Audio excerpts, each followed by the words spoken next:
And we are live. Thank you, DJ.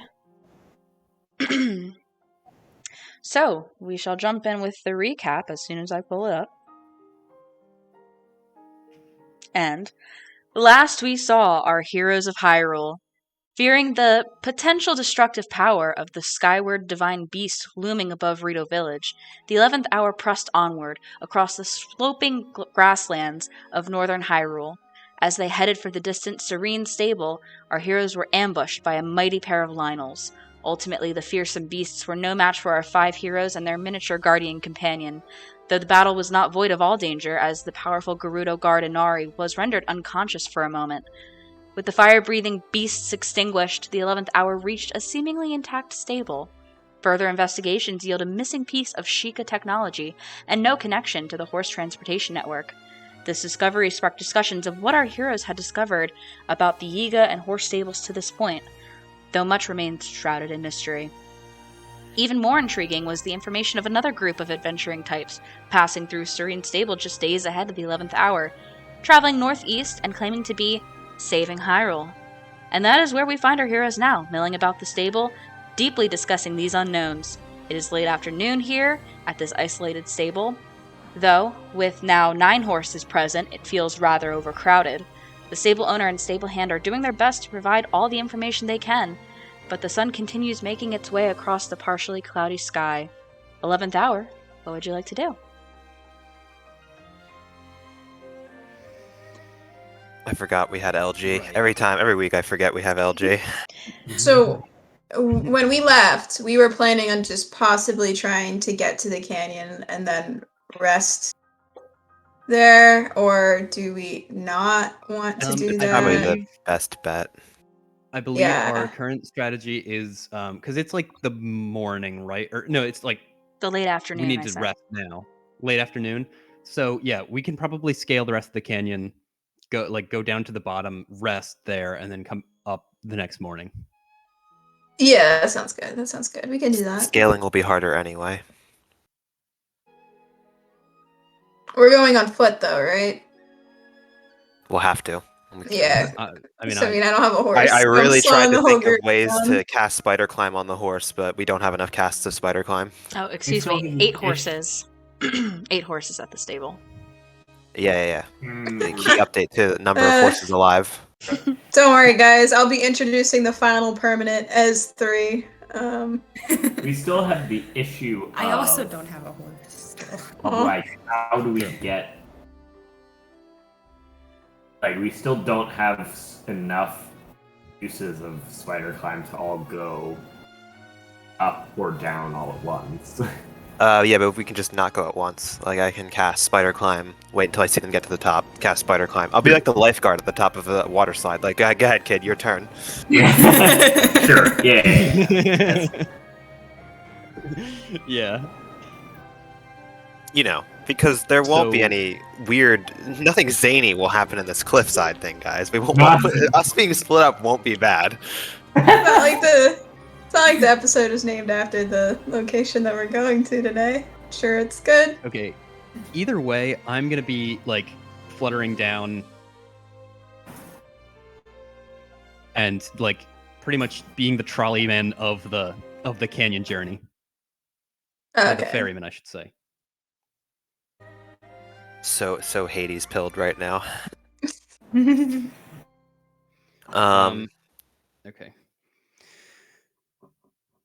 So Jenna, who else is at the stable? It's the 3 researchers and the stable people, right? Mm-hmm.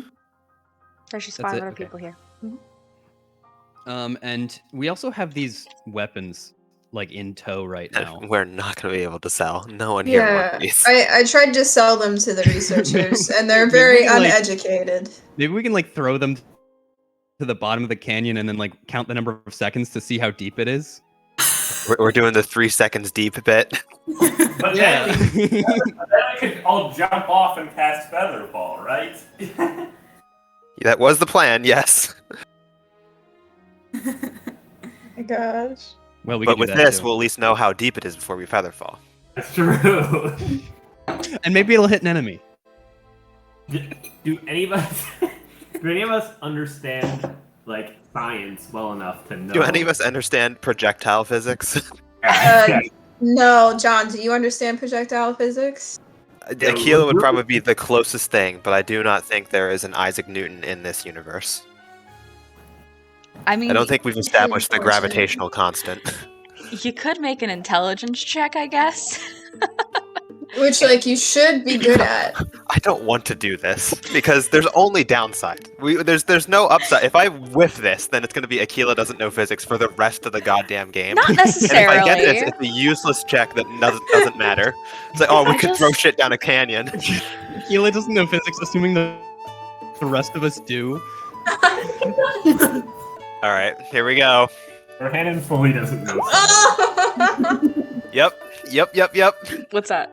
Only downside, it's a 7. Yeah, Aquila doesn't know physics, guys. I mean, it's not that Aquila doesn't know physics. Aquila would just know that there are more factors than just time that would need to be involved, but there's no time to figure that out right now. So true. Too many variables, guys. Anyway, we got a question of this lady still, because I think we need more agree. information. I agree. I'm Right. definitely Questioning her over about? this. Just to summarize, we have a group which I'm calling them. I told Sarah this. I'm calling them the others, like the fucking lost others. Sheik, a Hylian who was likely a Sheikah, tall, slim, long white hair. I'm not sure if he's the bullied one or if it's the other Hylian male that's the bullied one. I think the shorter It's the one was the bullied one. one, if I remember. Yeah. Okay. Then we have Jacket, which is the Hylian woman, brown hair with a jacket, very nice jacket, and amber eyes, possibly related to one of the other males. I have the man I've called Redmane. He's a man with brown skin and red hair like Inari, but not Gerudo, has amber eyes. Or is that a hodgepodge of misinformation? I feel like that's... I think that's right. Yeah, there's the Sheikah man. I'm trying to confirm my descriptions with this woman, Jenna. Oh, okay. Yeah, because, I mean, you guys had been talking for a little bit, and while you 5 were kind of conversing, she kind of went off with your horses and started tending to them, getting them set up at the stable, because that's her job. But calling her attention once again. Sorry, what's that? Just going over the descriptions of these individuals. Can you go through one more time? Oh, sure. There was the woman, the Hylian woman, the Hylian man, the other Hylian man, I guess, the Gerudo like you, looking at Inari, the Goron, and the Rito like you, looking at Lydian. And for the 2 Hylian men, one of them Yes. had white hair like a Sheikah, and the other... Yes, he had long white hair, and the other had short red hair. Bright red, like Inari's. Or Okay. the So I called that guy Redmane, because we just killed some Redmane Lionels. And he had amber eyes like the woman? Yes. Or was it the... Okay, alright. So those 2 are related. Possibly. A Very Gerudo, striking eyes. Bogey, the only one we have the name of. A Bogey. muscular Goron. And then the Rito, a tall with blue-gray feathers, long-beaked bill, poncho, and a hat. Yeah. As John pointed out, if someone in this party takes scrying, we do know the names of one of the main characters in this group. Oh, I didn't point that out. Well, we Very talked true. about it. There are a couple people in this group just saying, you might be eligible for that. It's a 5th Wait a level minute, spell. No one's eligible for that. I need to check my eligibility Not for yet, scrying. but I think bards can take it. I I know, right? like, not. I know. Oh Eventually, yeah, I it might think be a bards subclass can take it. thing. I'm confused. I have 2 questions really quick. So first of all, have I already communicated with Lo today or no? Didn't we ask about the stable? And she said it was okay. No, because Jenna stopped me. Yeah, I stopped you because you and had done said, that Right. before. Today, because you had your conversation, like the one that's fake, when you guys were on top of that hill, I believe.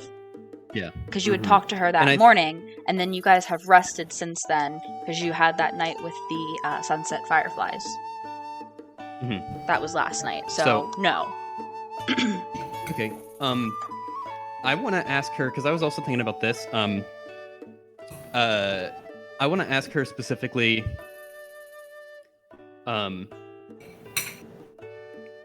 Lo, do you have any updates on Solela specifically? Because I know she had been talking about Kree, but You get back shortly after. Kind of busy right now, but yeah, Solella's home and fine. okay. Got it. My other thought was now like we can plan at the bottom of the canyon when we like try to solve like the mystery of which stables the are hitting next. I have another theory that I came up with in the off time, but I'll hold off for right now. I think if anybody else has any other questions for the woman at the stable, they can. I personally don't. I have like 5. Goodness. Go for it. You said none of them had any bananas and didn't eat any bananas in your presence. Not that I don't know if I've ever seen a banana. Quite honestly. I will turn to Lorhannon, Pull a banana out of my bag. our Oh! bananologist. Yeah, no, they didn't have any of those. Not that I saw, at least. None of them gave any names besides Bogey, and the bullied one was the short, red-haired man. Yeah, they probably did, but honestly, it's hard to forget a Goron's name, so that's the only one I remember. Okay. Did you pick up anything on what they carried? Did they have weapons or tools, or perhaps even musical instruments like our bard here?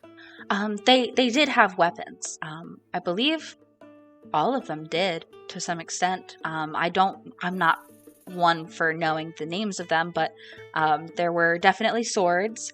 The Goron had a really big hammer. But then beyond that, the Gerudo had strange curved weapons that seemed sharp. I didn't want to ask about those. But I think for the most part, other than the bow, one of the Hylian men had a bow. But beyond that, just swords, it seemed like. These are all stretches. I understand if you can't remember. I mean, I can't did- guarantee that any of this information is 100% accurate, but this is what I can provide to the best of my ability. No, I appreciate it. Did money change hands at all, or did anyone have any physical contact with these people?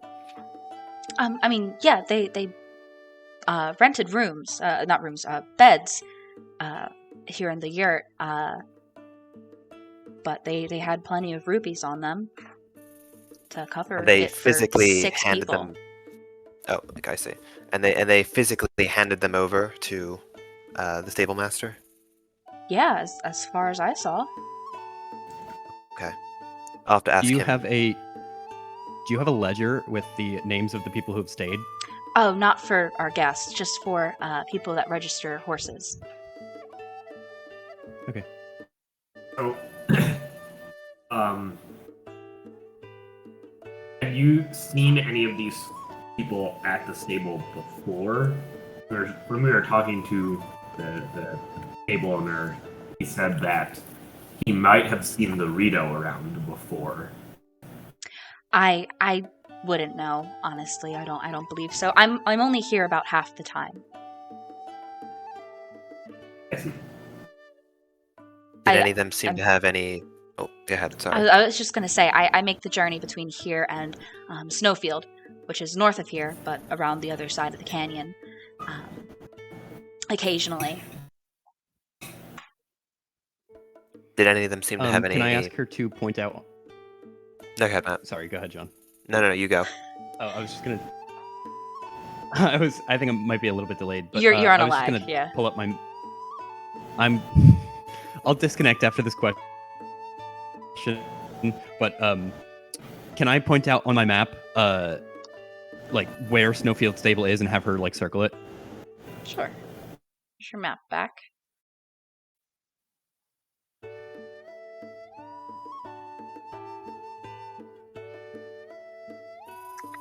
I will circle it in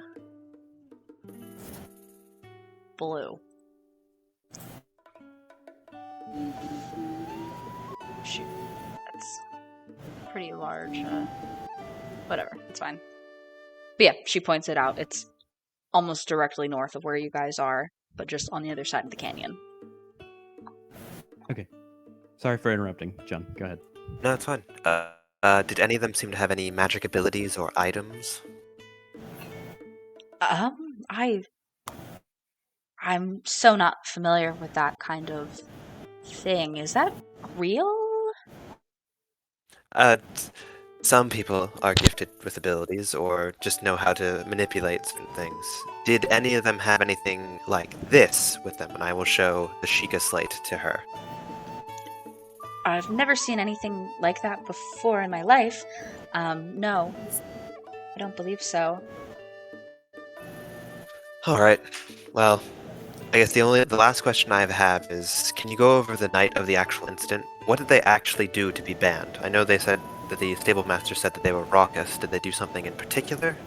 I personally missed the whole thing. I was in bed and I heard a lot of noise, a big commotion, and I was pretty fearful because there's some dangerous things that are around these parts. So I stayed put and I didn't go out and venture and see what was happening at all. Alright. Thank you, Izumi. You've been very helpful. Of course, no problem. Glad to be helping people that are trying to save the world, basically.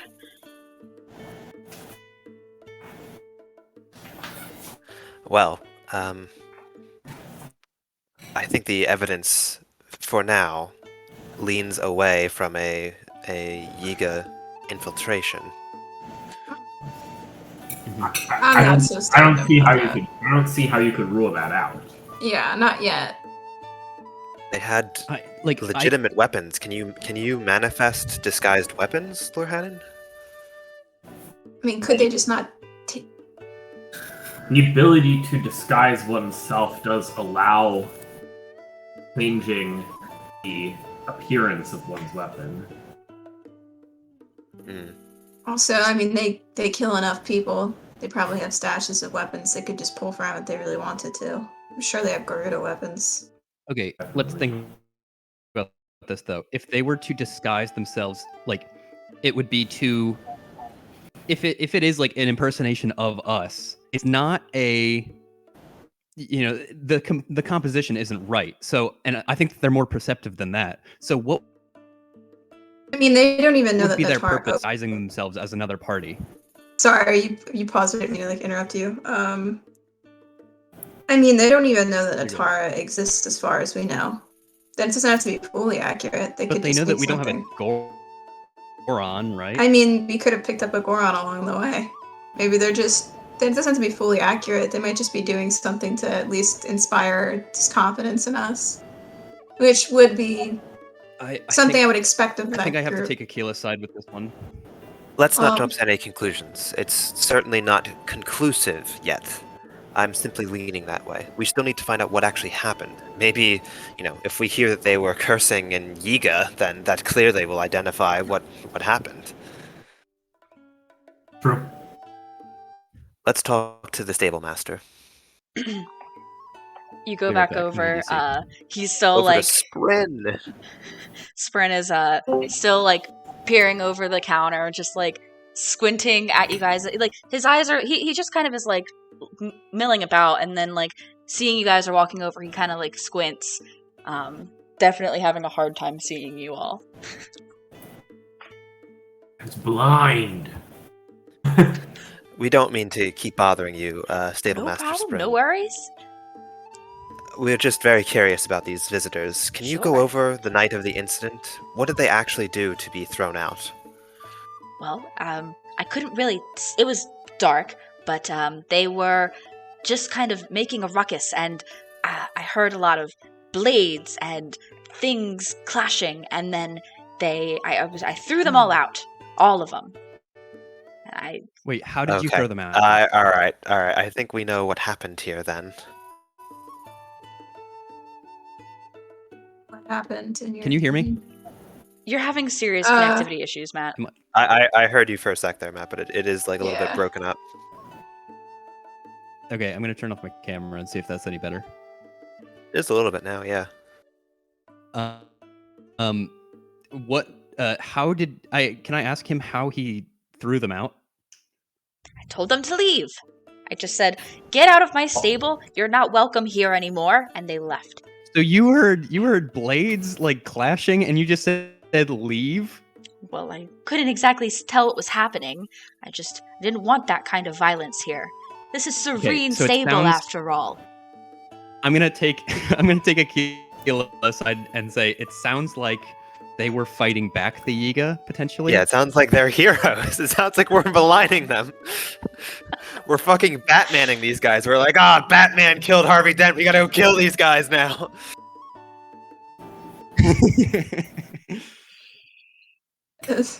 Well, okay. I mean, that's interesting then, because then there's a whole other group of people. Did the old man just also speak to them? No, I think they just saw some weird shit happening with the Yiga attacking the stable, and then they pulled up on these guys. I can respect that. But I don't know. I still doubt that. I still think we should talk to them at some point, but that's obviously not the most important thing that we need to be doing right now. So, Yeah, we there's- just keep track of them. Unless we want to pick a direction and try and run after them, there's not really much we can do. We know the name of Bogey, so I guess we could send a letter to them, but do we want to do that? If you believe them to be hostile, shouldn't we just keep them in the dark on our knowing of them? I agree Yeah, with that strategy. Yeah, don't give it away just yet. I do think that we should actually send a letter to Miss Fosia, that there is a danger to her life. Okay, I mean, if we run across a postal man or woman, we can get a letter sent. And perhaps when we get to Rito Village, we can try and identify this Mr. Rito in the group. Right. Can I Fine. quick ask? I guess Zumi. Perhaps I have a reason to go to Rito Village after all. Hey! Can I ask Zumi how often postal workers come around here? We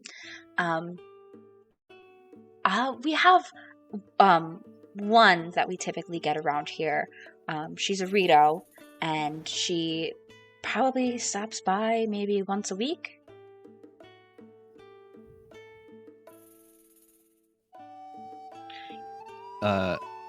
Could you give a description of her?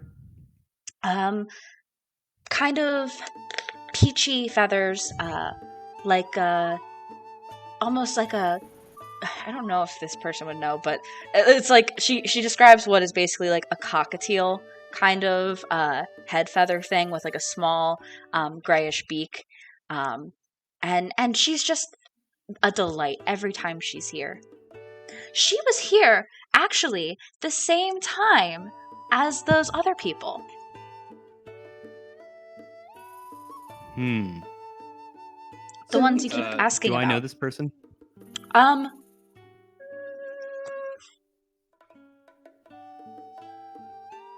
Make a history check for me.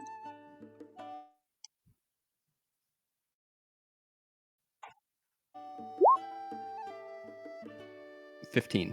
15? You know that there is a Rito who you know was a couple years older than you that left that fits that description from your memory. Probably, I don't know, maybe between 5 and 10 years ago they left the village, but never really heard anything beyond that. Just kind of fits the description. Gotcha. Is Matt talking? Because Katie and I at least cannot hear him. Yeah, no, we can't either of You guys can't hear him? No. Oh boy. No. Oh crap! Oh god. Matt, Oh, you're well, now having I can hear serious issues then. Did you guys hear him there for a Oh second? yeah, I heard him there. Oh. Oh. Matt's losing control of the situation. I know, it's getting worse. Because, like, he'll talk, I'll hear him talk through the door, and then, like, a full 2 to 4 seconds later, it starts to talk. Like, once he's done talking. It's pretty bad. Discord. But at this point, basically, you guys are in almost like a semicircle, talking with Sprin, who's behind the counter, and Zumi, who has kind of come over and is standing more or less in the doorway to the right of him. So if you have anything else you want to ask either of them, please feel free. I'm pretty satisfied for now. Does anyone else have questions? I asked all my questions, so I'm good. Yeah, I think I'm good as well. We gotta beat feet to the canyon then, unless Lydian has any more questions. Beat feet. What does... Is that a I Hylian didn't. phrase? Akila didn't say that. Oh, I damn did it. that. Oh, man, I was like, oh, dude. Eat.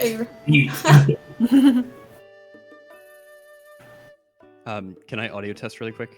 Yeah, you sound good. I can hear you. Well, my video's delayed, but I think my audio is better. Okay, thank you. Like, did you turn his sound dial in? Or? Not that I know of. Nope, his sound is all the way up. I guess we can. Katie turned it's Matt's sound connected. all the way down.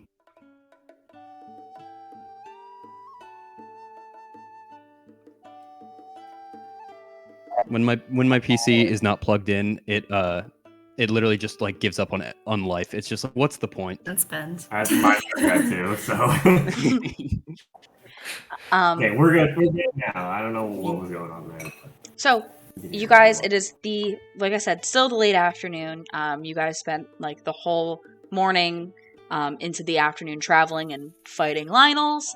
You got here and have been chatting with a lot of the people around the stable the whole time. It's kind of that point where it's the early evening and like the sun is kind of starting to blind you guys as you look westward in the direction that you're hoping to travel. But what would you like to do then? Are we staying here, or are we going to try and traverse part of the canyon? Yeah, that's the question. I'd like to try and traverse, but then we have to Yeah. make the hard decision of do we leave behind our 3 giant unsellable swords? I think at this point, if we can't sell them and no one can use them, we should just leave them here, because honestly, if I can't use them, the likelihood that anyone is going to wander upon them and be able to use them themselves is like very slim. I don't think it like leaves an increased danger into the community or anything. We just need to set up like stick him in the ground and be like, Lionel's be warned. Yeah. Should we like throw them to the bottom of the canyon so that nobody else can use them? I don't Like, want to drag 'cause I wouldn't want these used the against us. mile to the canyon edge. Yeah, and I mean, I really don't think anyone else is going to be able to use them anyway. Yeah, like I would have to be made big to do them. We'll throw it down use there, them. and there'll be a Lionel down there and be like, oh, cool, a weapon. Oh, cool, a sword. From the back of the stable yeah. to the edge Okay, of the, so I'm going where to the insist that canyon we, starts. I'm talking. Is your thing still bad? Oh my god, it's so delayed. I guess my thing It's is so... bad. Matt, you're having such bad issues. I can hear you on Discord. I don't know. Matt, you're having such bad issues. He goes, I hear like, I can hear you on. I can hear you on. Anyway, it is only about like 1,000 or so feet behind of the stable to the edge of the canyon. It is like right there, basically. As close as it can get without horses wandering off the edge. Do we want to throw the rocks into the big hole? We gotta throw one of them down, right? It'd be kind of fun to do that now, honestly. Like, I wonder what'll happen if they hit the ground. Like, maybe we'll break them. I don't know. Probably. Let's throw the giant spear. All right. Sick. Should we head off then? I think we should. Bottom. before nightfall. All right, can we drag these weapons easily, Jenna, or is it a nightmare to try and pull these? I mean, there's 3 weapons, 5 of you. I mean, it's not a nightmare. It's definitely possible. But I feel like most of you kind of double up, and then Inari takes one to drag herself. We're just So throwing true. one overboard, right? Or are we throwing all 3 of them down? I thought we were just gonna throw the spear. And Oh, that's are it. you? All right, so what are we doing with the other 2 then? We're leaving them here. Okay, great. We leave our Nariel- trash here. We grab the spear. Yeah, we say, Nariel "See pick you up later, the spear. sprint," and we walk to the edge of the cliff. And Nari- We've got a date with destiny. and Ariel just launch that shit Jenna, over we the heave edge. ho and we throw the spear over the edge. Yes, Somebody roll a D100 for me. It's not me. I'll do it. I'll do it. Okay. Yeah, maybe you should. Sarah, You you have do it, better you do luck it. with roll. You should know. You should. You have better luck with rolling these. I mean, I'm the Lionel person. I'll figure it out. Gideon should do it. 75. I got a 75. Ooh. It sails over the edge, and eventually hear like clink, clink, clink, clink, and it just clatters. How many seconds deep is the cliff? It's not just a sheer drop off. It's. I mean, that just didn't answer my question. Oh, cause like. No, I know. I'm joking. If we long jump from here, are we like far enough? Would we be far enough out, or are we gonna like hit something? Is this going to be a Keyleth goldfish situation, or are we good Can here? we track and field this shit? Yeah.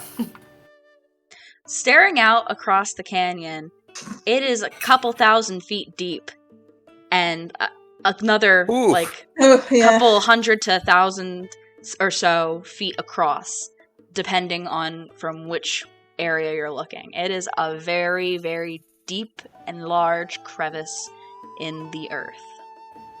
Yeah, guys, I got bad news. If it's not a sheer drop down, then we are kind of shit out of luck for feather falling. Yeah, exactly. Oh. Yikes. Does that mean we had to climb down? Can I? Well, Jenna, first, can I like fly down myself and just kind of like determine if that's a possibility? So your fly speed is 50 feet per 6 seconds, correct? Yes. So Each casting of Featherfall gets us 600 feet. I have 4 castings of it if we need to do it over and over again. yeah, you're able to fly that technically. Let me just double check Okay, that math because I I'm feel just like gonna something's look. wrong there. I'm not flying to the bottom. Also, I'm just gonna fly to like see if everybody else can jump and okay. I mean, flying down, like, there are areas where it's inclined and rocky, but then there's areas where there's, like, a ledge, and then it's a drop down, and then some rocky ledges, and then a slope. It's carved by what was probably a river here millions of years ago, you know? So it's just kind of like a carved thing all the way down. With ledges and rocks, and it's not just straight down at almost any point. A few places maybe, as you kind of look down one way and then the other way, but does that answer any kind of question? It's extremely Yes. difficult terrain. Does the bottom of the canyon, does it appear walkable? Like, is there a path, or is it like cinched off and closed at certain points? For the most part, it seems flat. It seems that it can be wide. It's hard to tell how wide from where you are, but from where you guys are and from Lydian's view of flying somewhat down, it doesn't seem that it ever kind of cinches to an impassable point. We could walk along the bottom of the cliff and emerge at Rito Village if we want to bypass that Sheikah Tower. Yeah. I don't want to deal with another Sheikah Tower. just really don't want to do that again. So that would be nice. I mean, That's for everyone else. if anything, we'll double back and hit the Rito or the Chica Tower if we're going back to get our horses. Yeah. True. Yeah. So are we? Think ahead, Matt. I was going to say, are we going up and around, or are we going down still? Are we still scaling? I think we could scale. We'd have to do all my castings of Featherfall, but I think we could do it. We could do 2 trips of spider climb. Is the other option. I'm out of Spider Climb casts. I think I used all my... Hold on, let me double check. You have to rest. I have 2 castings of Spider Climb. So yeah, we could use that to get down as well. Yeah, I get us to the bottom. But I also can cast it twice. Yeah, then that could work if we want to do like teams going down. Or it'd basically be it'd be Natara and Anari first, and then you and me next, because we would cast on ourselves. What levels? Let me check something. Really quick.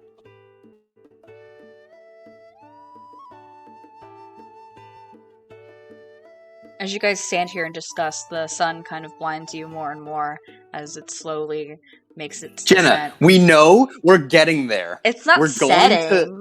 It's just like, when it's like, I mean, at this point in time, it's like, we know 3:30, okay, 4 o'clock, and like our current... The sunset, okay, the sunset gives Lydian a panic attack and he starts flying down. Is that what you want me to say? Lydian has some sunset-based trauma that we haven't learned your about photophobia yet. is gonna get like 3 guardian lasers pointed at you. Lydian starts flying down. Like, what is he doing? We should probably follow him. The last time we didn't, it went very poorly. We're worried about guardians. I can try and see around. I don't think the guardians. I think this terrain is even impassable to guardians unless it's the flying type. But I will cast Spider Climb on Anari. And I'll cast on Natara. We'll have to go down in teams. I don't have enough power to do it for both of us at the same time. I will say, I get to 3rd level, I can take Spider Climb, so I can add to our Spider Climb slots. Just letting everyone know. But alright, yeah. How long does Spider Climb last? An hour? Oh, yeah. Yes. Oh, Out of the bottom of your heels, Anari, basically little guardian legs come out and help attach you to walls. that's sick. Oh my gosh. Jenna, as I'm going down, what do I see? Like, kind of, I'm not going down like rapidly, but I'm just kind of like floating down and like looking deeper and deeper into this canyon. What do I see? Make a perception check for me, please. You can also play track M. M as in Mary. Okay. Gotcha. And let me know if there's any more connectivity issues. I connected to my phone again, so I think it should be fine. Okay, and Seems good now. What's your roll for perception? 19. 19. Yeah, so you begin descending. What are you looking for specifically? Just anything of interest as you go down? Particularly like enemies, or if it looks like treacherous at all, or if like I can see the ground yet. Just kind of like scoping out for anything that might be harmful. So in the particular area that you're heading down here, it'd be tough to see, like, as you go down, you're looking for any sign of movement, and while you don't see any movement, you do see to your right a series of like crumbling pillars in the distance, maybe like a mile away, and what you can assume is maybe like the edge, the stopping point of the canyon. It's just kind of to the northeast of where you guys are descending, and it's pretty interesting and strange. You've flown across Tanagar Canyon in the south, but you've never been up in this part before. So it's strange that there'd be something here. Okay. I mean, I'm gonna keep a mental note of that, and if it's interesting, like, I'll go down with everybody. But if it's a whole mile out, then I'm not gonna go that far off track. And so I imagine Natara and Inari begin making their descent. Yeah. Yeah, I mean, with Spider Climb, you kind of just walk across every single surface, and it would take Natara a little over a half hour to make it to the bottom, because you guys are just walking over every surface, and I think you have a lesser walking speed, and then Inari just a little under. Right? Doesn't she? What is my walk? I Is know it 25? Inari's 30, I think. 30. It's 30? Oh, so then it's the same for you guys then. Yeah. For some reason I thought that the Zora had a slower walking speed. Huh. Maybe they should. I don't know. Anyway, I don't know. yeah, I'd have to double check that then. But you guys get down in about a half hour. You reach the bottom. Inari gets down and just like brushes like imaginary dust off of herself and just like, well, it's nice to see we both did that in one piece. I was starting to lose confidence in myself, so this feels really good. Not gonna lie. Lydian, you see after about that period of time, what are you doing during this time? Are you kind of in like a holding pattern, or are you going anywhere? No, I'm just kind of fluttering, maybe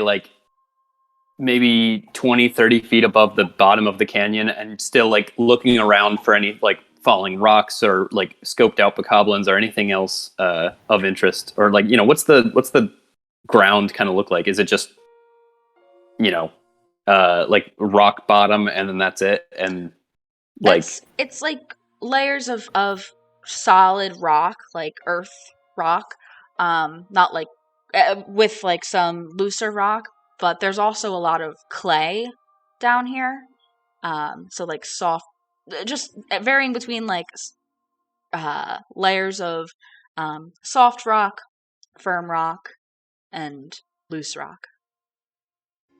okay. The genres. And yeah, I'm just like kind of like I'm gonna start moving like across the canyon and urge the other two to follow me, because at this point I'm assuming that the past, or like the last two in the party, are probably on their descent down, so they'll just yell if they need help. So where are you guys going? Across the canyon, right? Like across the bottom, just to the other side? Yeah. Okay. We can't. Well, yeah. We'll I will. Seeing that we see that they're safely at the bottom, right? Yeah. Okay. Then I will cast Spider Climb on myself and begin making the journey, I will do the holding same. onto LG Yoda style over my shoulder. Yeah, LG kind of like wraps two of their arms, like their clawed arms, like around your over your shoulder and under your opposite arm, kind of like a sling of some kind. And then the third one just kind of like holds your hair from behind Ow, a ow, little ow, bit. ow, ow, ow, Not- ow, ow, ow, ow. Every once in a while, when you take like a steeper step than you're expecting to, it does kind of tug, but like it's impossible to get LG to let go of this. All right, hold on. Just out. Stop pulling. But similarly, another half hour goes by, and that is about the time you guys reach the bottom. Well, I think that went relatively well. Yep. Do we see the glow of sunset fading overhead now? Actually, you guys have the darkness of the sun is not reaching the bottom of this canyon at this point. And though, like, you're not in total darkness, you're illuminated by the eastern, like, face at the very top of the canyon, reflecting down below. But you guys are about to be in pretty dark darkness in a little bit. I'm gonna cast light And I'm gonna cast light on Lorhannon. I think Lorhan has to make a dex save. Yes. Okay. Do I? Yeah, look at the light cantrip. Yeah, let's Unless hold you're on. letting him. Oh, I'm not willingly letting him. No. I didn't think so. When it comes to Lydian, nothing is willing from Lorhannon. I believe Yes, that's I the had to make case. it. Yeah. Okay. Dex save. Here we go. Does it need to be my spell save DC or something? Yes. Okay. Needs to beat a 14. An 18. Oh yeah. Oh yeah. Okay. He I, like, sidesteps out of the you way try before and you touch can. Me, you try and touch me, and I just pull my shoulder away. Okay. We're still Then in I- darkness now. Then I just cast it on like something in my bag. Like I don't know. You guys, two of you have radiant weapons. You have I a sure do. sword. You have a But They sword. cast. They're like the sun sword. They cast I know, 60 feet of but light. I don't want to Alright. constantly have that. I don't want to constantly have that like unsheathed, and then And, like if Ariel something just- happens, you know. Yeah, well, and Ariel just unsheathed her blade then because she doesn't care. She's used to whipping it out. So Yeah? Oh yeah. Hello? Yeah. She's used to whipping it out. Okay. Character development. yeah. Look, man, we had to carry on from last week, so I'm just adding to the innuendo pile. Yeah, she'll pull out her sword and let it light up a small amount of space for the group as they walk. Okay. So are you guys going to press on? Yes. Or are you going to make camp? I mean, didn't we Uh, want to make Pressing camp on the- where? As in start to Yeah. climb or move I think along the we- cliff bottom? I think we Wherever try you to want. move along. We move along, get to like the edge of the other side, and then we just make camp there. Just make as much travel as we can while we have energy. Plus, No, we have an that's extra 30 minutes of like travel time. Yeah, you pretty guys much still have today. time. You're just in darkness. Yeah, you know? I agree with that. I think we should move as far as we can before it looks dark overhead. So are And we're you moving. going along the canyon or just across to the other side of the canyon? Jenna, we are going across the canyon. I think we should move along the canyon. Yeah, we wanted. That's All right, right. so we should be like around here now, right? We're at the bottom of the canyon, in the middle of it, or on one side of it. Yeah, It's 1,000 feet across, so it's pretty large. Thousands of feet across, maybe. What's your We're, like, guys' what's here, a color I to think. represent you guys?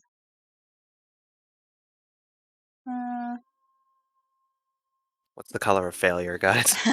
We'll do this. White. Little... Wow. Color. White. So you The white guys flag. are about here. So we can either move to the other side, which is fine. That would be some traveling, or we can try to move down to here, which I think is what you're saying, Lorhannon, of get as close to Rito Village so that when we scale, we're just Oh, right I there. see. I thought you meant go backwards, like go up here. And I'm like, why would we do that? No. Okay, then The choice is we either scale where we are right now and get to that Sheikah Tower, or if we don't give a shit about that, then go down. yeah, we'll give a shit about it later, and like we can also investigate those pillars that I saw later too. Yeah, we have to get our horses back, so we have to come back this way. Okay. As D&D characters, we would never forget about the well-being of our horses. Never. So Jenna, having said that, and I agree, I think we are going to then press on to the southwest through the canyon along to get as close to Rito Village as we can. So with all the travel you guys have left in the day, you really realistically only get to be about there, like at that intersection of like that little above that intersection of that grid, like in the first quadrant of it almost. Which is further than it looks like you've gone on here, but you guys only had like a half hour or so left of travel for the day. So that's as far as you guys get before you're all pretty tired. You're also on foot now, no longer traveling at the same pace as you were on horse. Yep. Can we set up a campfire? Absolutely. Is there like any flora around here on the side of the cliff? Make a... say... Are you just like looking about, like seeing if there's anything? Yeah, make a perception check. That's fine. I mean, I just wanted would try and want to gather stuff right now, basically. Yeah. Or actually, So in that with case, do survival. Like you're almost like Sur- foraging in a sense. Yeah. An 11, which I will make a 15 with my last use of Flash of Genius. And let me see if that's good enough. Just need this to load. I'm gonna get like a little radar, my spy kid glasses will extend and go in front of my one eye as I look around for food.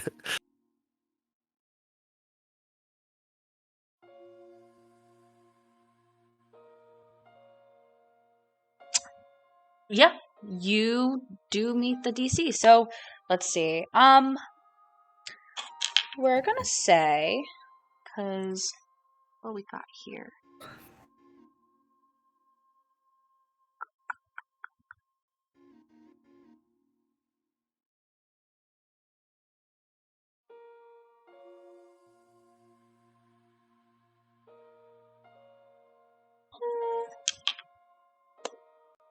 Okay, we're gonna say you find 3, basically, bushels, not like 3. I don't know what to consider it. Warm Saflina.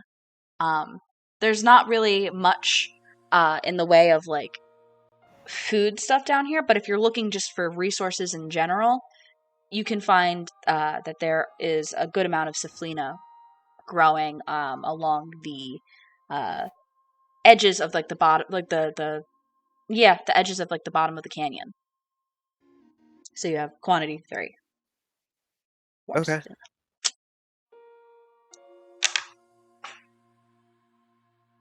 Is anybody else doing 3 anything? Saflina, you said? Yes. 3, Warm. you said? Mhm.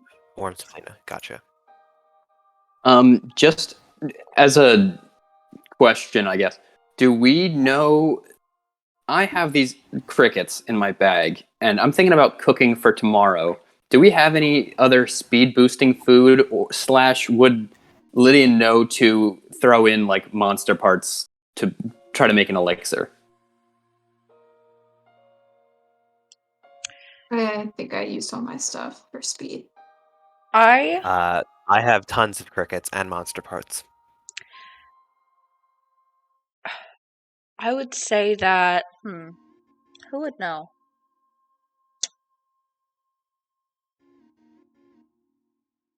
I mean, Natara would definitely know. Because if Lydia and you were to start talking about this, Natara, you would know that you met a woman at Foothill Stable that specializes in making different elixirs.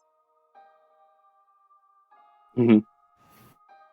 And you would kind of have that kind of like knowledge of, I feel like if you're gonna mix something in with that, it has to be like from other creatures or something. I'm going to generally relay to the group then, given this knowledge from Natara. Hey guys, in the morning, should I throw in all these crickets with one of my Boko horns and a Lizalfo's tail and see what happens? That sounds like the most horrific meal I've ever heard in my life. Yes. I'm not eating that. It sounds pretty Yes, dubious.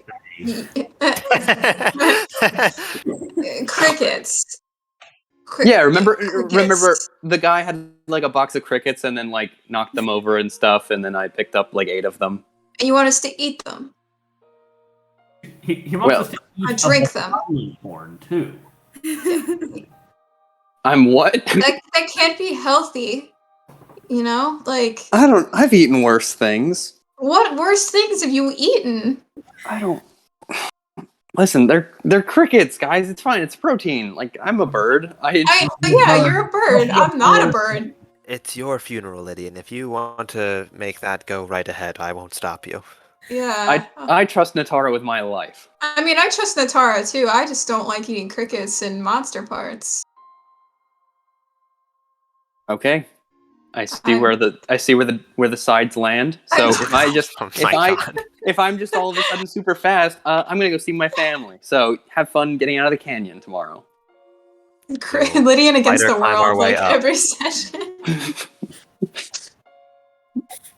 Oh Other than gosh. that, other than meal prep for tomorrow, I'm not doing anything before we sleep. Yeah, I mean, I guess I'll take third shift. Anari might like try to scout the area prior to us like laying down, maybe just to see if anything looks off. But it's kind of dark, so I don't imagine she'll see anything. Give me a perception I check. would go with her. Yeah, both of you, or one of you with I have advantage. dark vision. Oh, true. It, Should be able to see. you know what? Maybe I give Natara advantage on this because my perception's usually not good. It might benefit us more. So I'll give you advantage on that Yeah. as well. Natara, make a perception check with advantage for me, please. That is 17. 17. So yeah, you guys venture out, kind of, maybe, which way are you going? Are you going, like, north in the canyon, where you came from, or south in the canyon, where you're heading? South, since we haven't seen it yet. Just kind of scope it out to make sure there's nothing in that direction that looks funky before we lay down for bed. Yeah, you guys begin making your way. You see that the first, like, part that you go through kind of narrows a bit, though it's still a couple 100 feet across, but comparatively to some of the other areas you've walked through already, it is more narrow. And you kind of come out of that narrow part and then get ready to almost turn around because it's not very long at all. And as you go to turn around, it seems that from atop the north side of the canyon, all the way at the top, there's some light that's being emitted in the darkness. You can both see that because it is light. So yeah, you pick up on that, and then you begin making your way back. And once again, now that you're in total darkness, let me think. How do I want to do this? Nope. That's it. Don't worry about it. Don't worry about it, guys. It's fine. Worrying about it. I'm worrying about it And a lot right now. No, it's fine. So wait. You said on the north side there was like Yeah, a little bit of light emitting from. The very, like, from atop the canyon, you guys can see, like, almost like when you're out at night, kind of near a city. You can see, like, it's the horizon's dark in one way, but then the other way you can see that there's some light. It's that same kind of light phenomenon, but it's happening above where you are. Hyrule is very light polluted. There's minor light pollution. But yeah, you guys make your way back. Did not see anything else.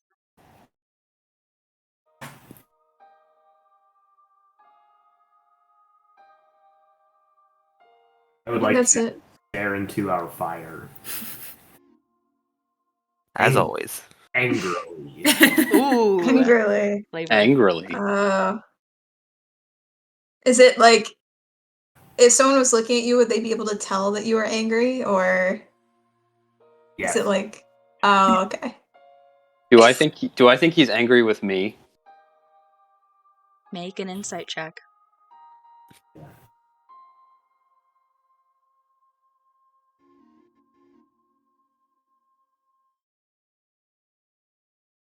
Insight. I got 13. Well, Hannon, on a 13, do you make Lydian feel like you're mad at him? I think you think I'm just generally mad. Okay. Okay. I'm gonna say to whoever, like, we didn't really talk about where we are in relation to the world, but who's the closest to me? The Probably closest not. PC? Me, The 'cause I'm clo- probably just walking back. I'd say Okay. since just I think you and me and Aquila like around the fire at the moment. Okay, then I would say to Aquila, just like, looks like somebody woke up on the wrong side of the bed. Can I make an insight check? Sure.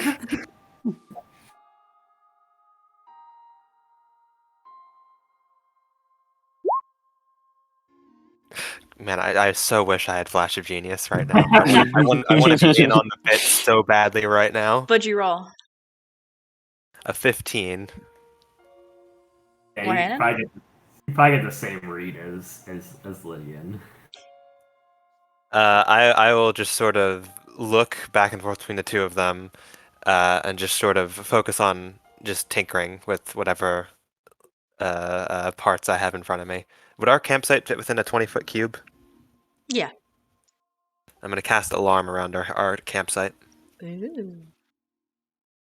So I'll just place every 5 feet. There's going to be a tiny clockwork bokoblin with a horn. Can you send the alarm spell just for my reference, please? Yep. Thank you.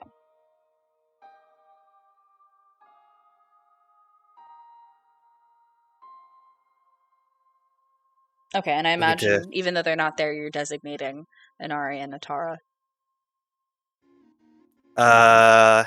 Yes. No. I was trying to think of would Akila be that scatterbrained that they're going to walk back and immediately get a or anything like that, but no.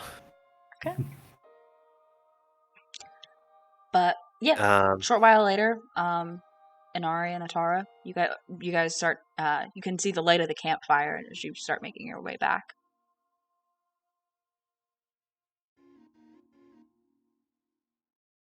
Anybody doing anything else? Or are we gonna take some watches?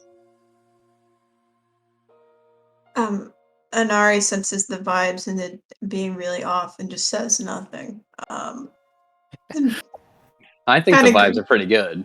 Grimaces and sort of just sits down. yeah, and with our starts. 15 insight, the vibes are immaculate over here at the fireplace right now. So which watches are open? Did someone take first or second? I'll Yeah. take Dawn watch. I'll take Dawn Watch. No, I'm Oh, no, you wanted to take? hello? I thought you were saying Dawn Watch. Like, okay, yeah. Nari, I think you get to sleep tonight. Oh my gosh! Wait, I get to sleep. Oh, Yeah, I'll this is- take second watch. Oh my gosh! I don't even know what to do with myself. This is incredible. And she's gonna, and I'll just go pass out. Okay, guys, settle in for the night. First watch. Who's staying up right now? I will stay up. Okay. What are you doing during your watch? I think I'm still sitting, looking into the fire, plotting to myself, what personally do I want to do, right? Or what do I want to, get the group to do? I'm super convinced that this, other band of adventurers has to be part of some scheme that Zahn came up with. So that's the primary focus right now. Mm-hmm. Give me a perception check, please, for your watch.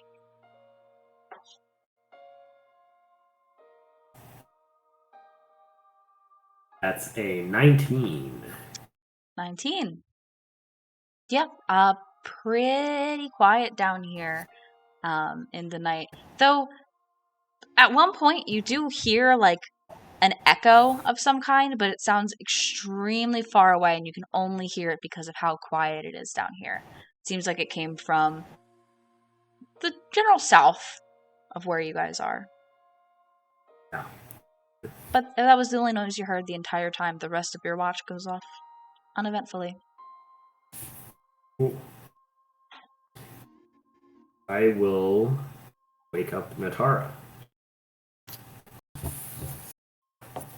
Natara, what are you doing during your watch? Well, she's probably first thinking about how relieved she is that she didn't just fall down the face of the cliff like the last time she tried to climb something.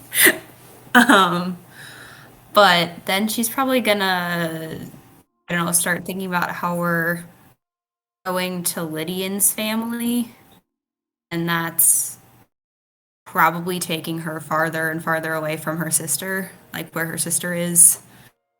So she doesn't really know where her sister is, but I think, she assumes that she's moving, that that her sister didn't make it all the way to the other side of the world. And yeah, so she's probably thinking about that and hoping that she's okay. Give me a perception check for your watch, please. Okay. That is a 17. Okay. 17. Nothing really seems to happen during your watch, quite honestly. Very, once again, quiet, uneventful. Kind of strange, also, for you. You've been a couple of places that are low in elevation, whether that's the bottom of a sea or a river or anything, and you are once now here down low in the earth, not surrounded by water. Weird. But yeah, just a weird thing. The rest of your watch goes by peacefully. All right, then I wake up Lydian. Lydian, what are you doing during your watch? I am kind of just reflecting on what Lo said regarding how she's busy, and I'm thinking like, what is she busy doing? Like, why wouldn't she tell me about? And I'm like, nobody tells me anything. And you would think that Solella would, like, if she's home and safe, she would, like, be like, hey, Lo, can I send a message to my son who I deeply care about? Like, it's just not adding up. And I'm thinking about my companions, and I'm like, I'm looking at my wings, and I'm like, I could just fly. These guys don't even care about my family. I'm just dragging them along. I could just go check on everything myself. And I briefly contemplate that. Give me a perception check for your watch. I got an 11. Once again, peaceful. Nothing of note. And then I think back to who called Dawn Watch, and I call Aquila to the table. Aquila, Okay. what are you doing during the last watch of the night? I think I'm bored, and I'm gonna take out the Sheikah slate and mess around with it. I haven't really spent too much time investigating it. Sure. Um, What you looking the at? tabs that we saw were like map, inventory, something, and compendium, right? Yes. Runes, map, album, Hyrule Compendium. I think I go to the Hyrule compendium one. That sounds the most interesting to Aquila. There are, at the top, 5 subtabs here with Sheikah text, which you translate to read creatures, monsters, materials, equipment, and treasure.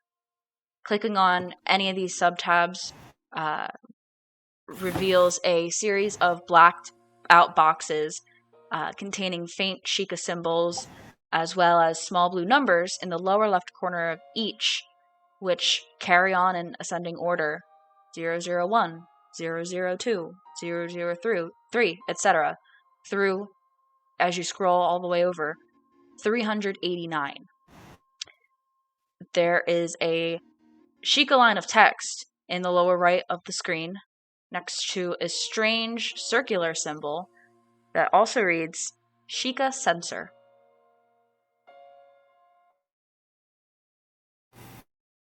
I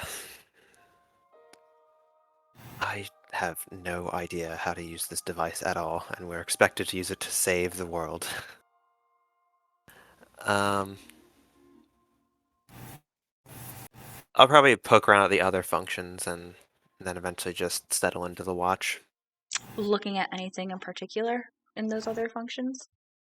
I think we've seen the map already, so I would just see if anything's readable in the rune section and see what happens when I click the camera button.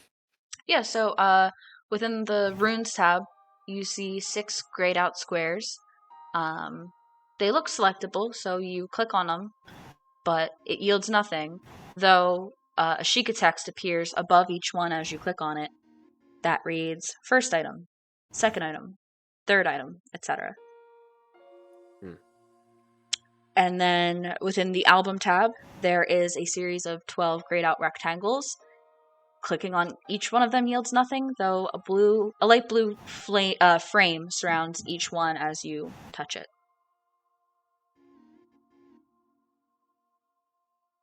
Well, I think that's enough experimentation for tonight then, and I will just settle in and keep an eye out. Give me a perception check for your watch, please. 23. On a 23. Before the dawn even sets in, it is still extremely dark down here at the bottom of the canyon. As you kind of look about, looking south, looking north, looking along the north and south walls of the canyon that surround you, thousands of feet up in the air, eventually you kind of cycle through and stop as you gaze up at the north side. Weirdly enough, nobody has noticed this yet, but there seems, or at least nobody's pointed it out if they have, there seems to be a faint bluish light that emanates from around the corner from the bottom of the canyon along the northeast path that you guys had come from. Extremely faint, almost imperceivable, but with a 23 perception check. You clock it. I will keep that in mind, but stay in the camp. It's almost like the kind of phenomenon where when you look at the stars, if you look straight at where the stars are, it's almost harder to see them, but when you kind of look at them in your peripheral vision, you can see more of them. Like that illusion, you know? Mm-hmm. But eventually, the northwestern wall of the canyon, the very top, begins to glow, and slowly but surely, the light begins to make its way down. Does not reach you guys, though you are sufficiently able to see now from the reflecting light, and the morning has come.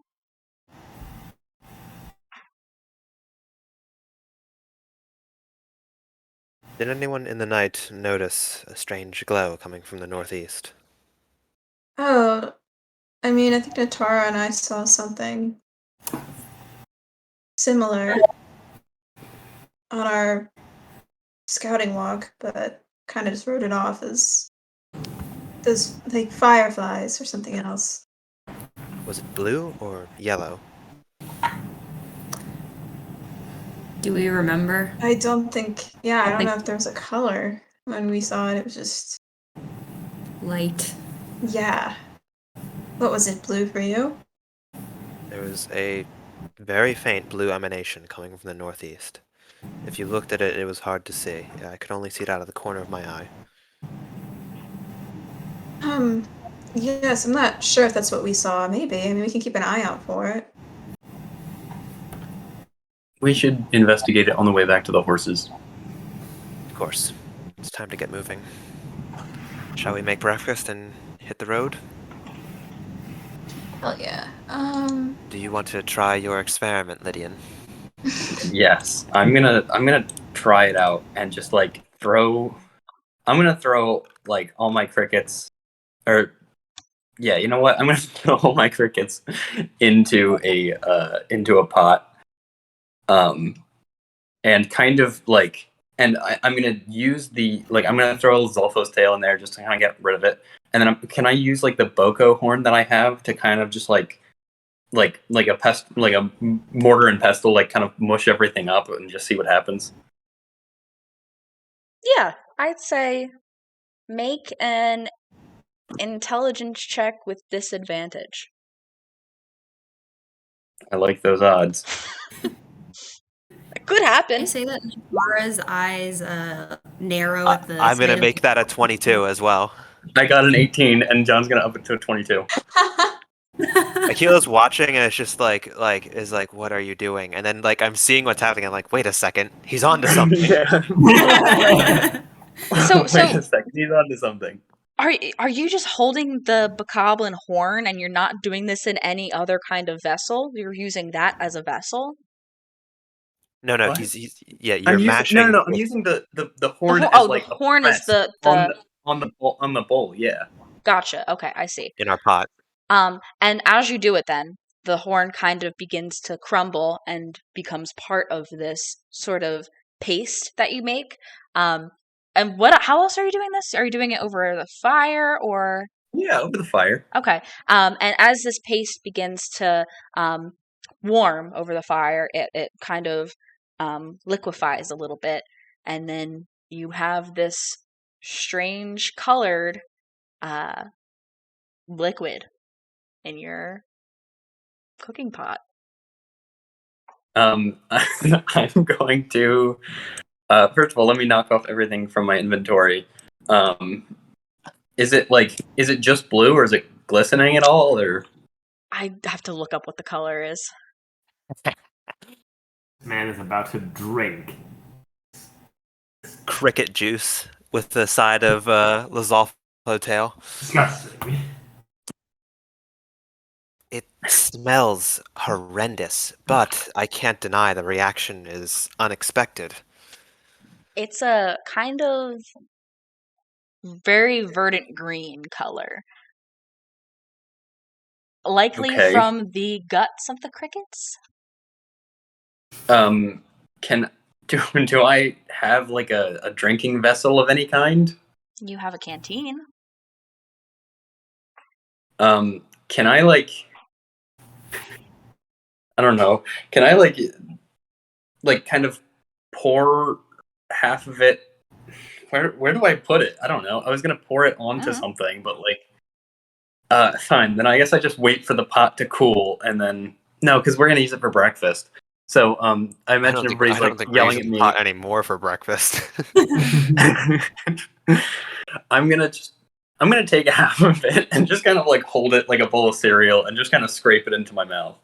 Oh, fascinating. I think the reaction is what do you no. It's pretty good. It's a source of protein, guys. Dana? What did he do? Yuck. Let me see. But only about half of it in case it's like magical or something. I want to leave some for my friends, but I'm just gonna scrape like half of it into my face. How many ingredients did you use? I used 8 crickets, 2 and a horn and a tail. Oh my gosh. Lydian, it feels as if you just drank so much coffee. More coffee than any mortal can actually drink. Lydian, Mortal. for the rest of the day, your travel pace is increased by 75%. Hey, holy shit! We all need to get on the cricket train, man. I'm gonna do like a Looney Tunes thing where I'm just like rumbling, and then all of a sudden I like rocket off into the sky. What? Though, In Hylia's name. despite the quantity of ingredients and despite your intent to save some of the elixir you've created, you do ingest all of it. It is like you cook it, you make one, you know? So Okay. Lydian is going to travel so fast today. Okay, then I insist we just get going and get started. But I'm like, hey guys, this stuff is really good. I think we should try to move. You have a spider climb, right? We rested the whole day. We should have all our spells on spider. I think we should just spider climb up the mountain. I've seen someone act like this since I saw someone get drunk at my mother's bar. I think we just let him go. Did we just like we're gonna hold you back, man? Like, I mean, Natara was right then. Like that, this is some way to at least make like some sort of alchemical brew. No, but I don't want to. It still smells disgusting. But I cannot Gosh. deny the efficacy. I mean, I don't know if we're gonna be able to replicate what he just did. Do we even have enough crickets to do I that? have 6. Did he use 8 previously? He used more than half of our voluminous cricket stocks.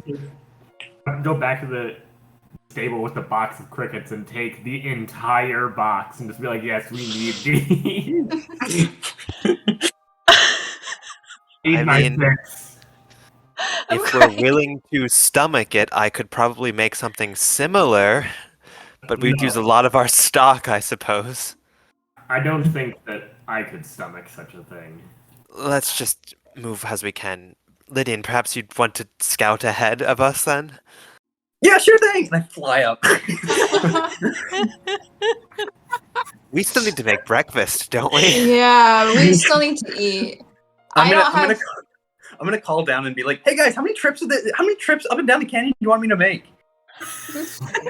Was he on that mountain back?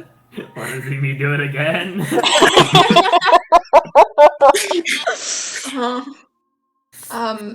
Once again, I have no food. I have only potion ingredients, which I know now.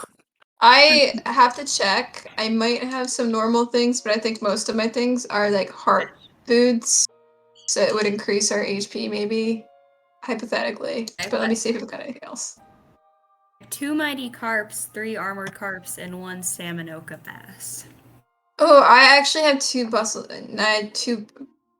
I have it written out as bustles of fleet lotus seeds. I got some Goron spice. A speedy. Well, no, that they're not the same. Yeah. I have Everything else I have is not plain, so it would fuck up whatever we were trying to do. I have a razor claw crab, 2 bright-eye crabs, and a rushroom. If we wanted to use the rushroom and the seeds, and then I don't know if we have any other plain stuff to cook with it. I don't have any plain things. Oof. We might just need to survival cook then. Yeah. Because I can throw in Our least valuable food items. I have a bottle of Goron spice, which won't really do anything, so I could like add that to the top. I really don't want to use the hardy truffle for this. Wow, I really have nothing. Wow, this is kind of embarrassing. Yeah, I guess I'd throw in the hardy truffle because otherwise, like, everything else is kind of tiny. I can throw in one of the warm saflinas just to survival cook. You guys should make a shared document where you just put in all the food stuff you have, so it might be easier to put stuff So together. Oh, true, Jenna. So we don't use a lot of time doing this, and we can get to places faster. Jenna, you're so right for that. I'll make a Jenna, note you're of it. so right. We definitely will not do that, but you're so right. No, I'm opening Google Docs right now. I You don't have to do it right now. For now- Not right now, but like Well, I'll at least maybe share it with I just thought of it right now. everyone Maybe it's The a good hardy idea. truffle, I'll put in a warm saflina just for survival cooking. I have nothing that's plain, so I'll just spend one of the things that I have a lot of. So what are we putting in? We're Hardy just truffle. survival cooking, right? Yeah. Okay, so Hardy truffle, a warm saflina. Does anyone have like a duplicate item that they can spare? I mean, Well, just, I've like- got duplicate fish, so yeah. That might work. Do we want me to throw in a mighty carp or an armored carp? Ooh. Maybe mighty. I feel like having armored, or like the defense up, is a pretty good stat boost. Throw in 1 or both? I think maybe just the 1. I'm not sure. Yeah. We'll see if we have enough. And then, do you have anything, Warhannon, or no? I suppose I could throw in one of my 2 bright-eye crabs. Sounds good. How many Lots crafts? of meat. One, One. right? Okay.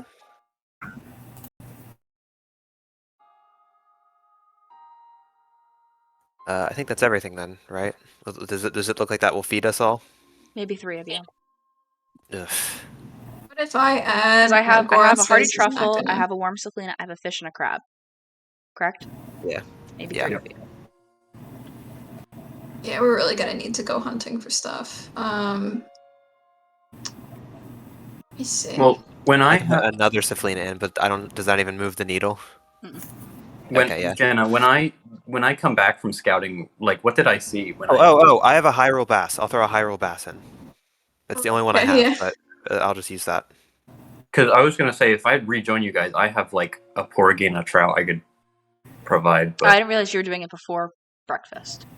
no, I was not eating breakfast. Okay, you're Like, not eating today? Well, like I went up to scout and then I came back down, and if breakfast is ready, then I'm gonna Okay, eat I it. see. Otherwise, yeah. So give me a perception check for 1 year. Do it with advantage because you're gonna be like at a pretty high vantage point there. So you have enough food for 4 of you and like a little left over right now. Okay, I got a 9. Lydian, you're moving so fast. I mean, you see that there's a tower, you see that there's a settlement, you see that there's so many things that you're looking at all around you as you're just like zooming by, you know? What color is the tower currently? Amber. Okay, I didn't know if that was the blue. And like you can see to the north of you guys, Hebra, super snowy. You can see to the west of you guys, the rock sculpture of Rito Village. And like, you know, you're kind of seeing just things that you know that they're there everywhere. And you're just like, cool, yeah, everything looks good. And then you zoom back down. I'm gonna come back down, and then I'm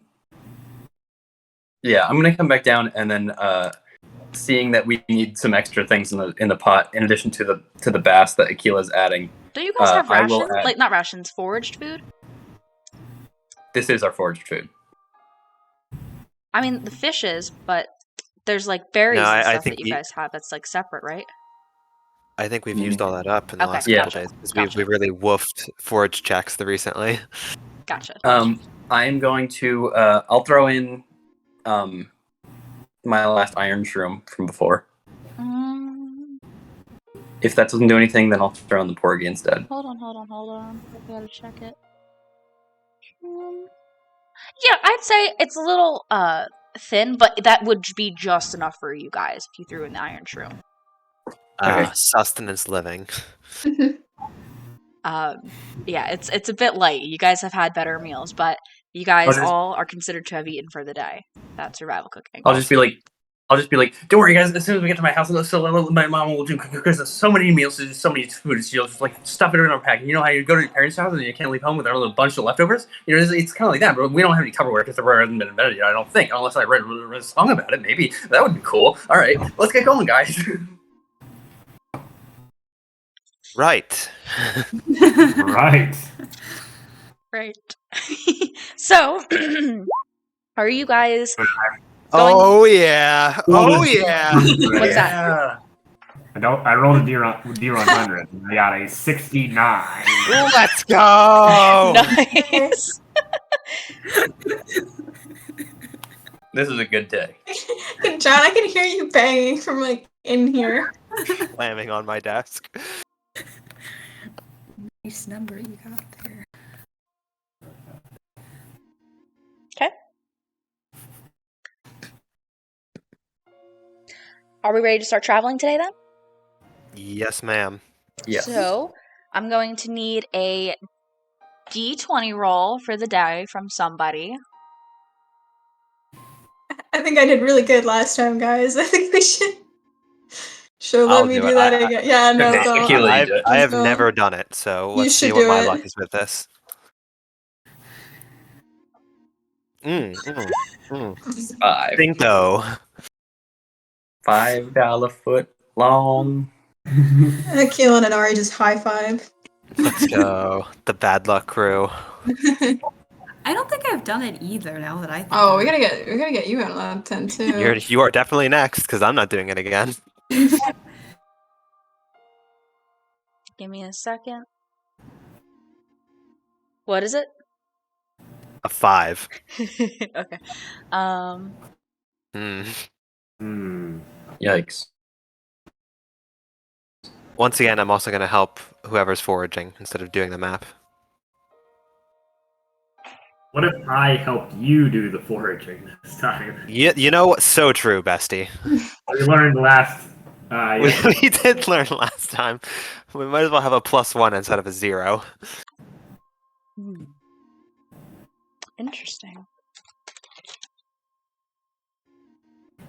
Lydian is about, like, as we're traveling, Lydian is about 50 feet in front of everybody and is like constantly well, actually, wait, if my walking pace is 25, and then what's 75% of 25? Well, it's not based on your speed. It's based on how far you can travel in a day.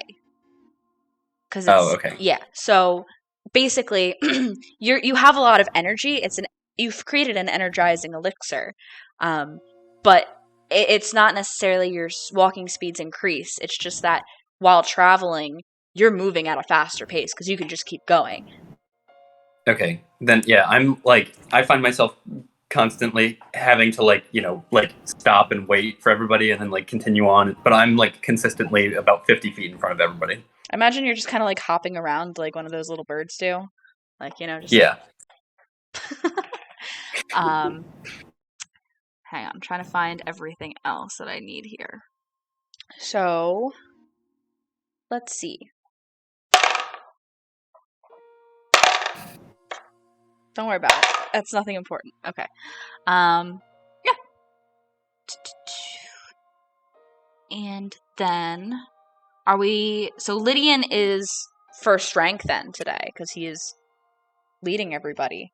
Is that correct? I think there's no way it can't be correct. He is speed right now. Okay. So then, what activities is everybody else doing? And Nara's just in the back. Yeah, Keela and I are trying to forage what we might be able to find here at the bottom of the canyon. Guys, I found a sword. It's huge.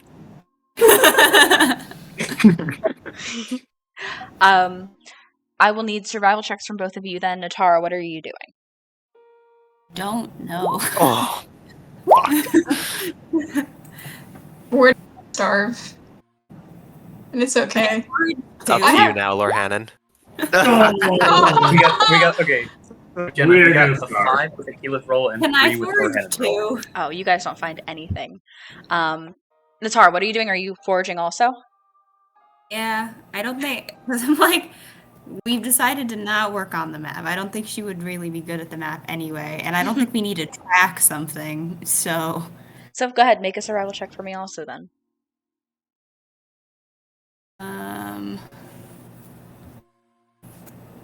This is gonna be a crit. Calling it.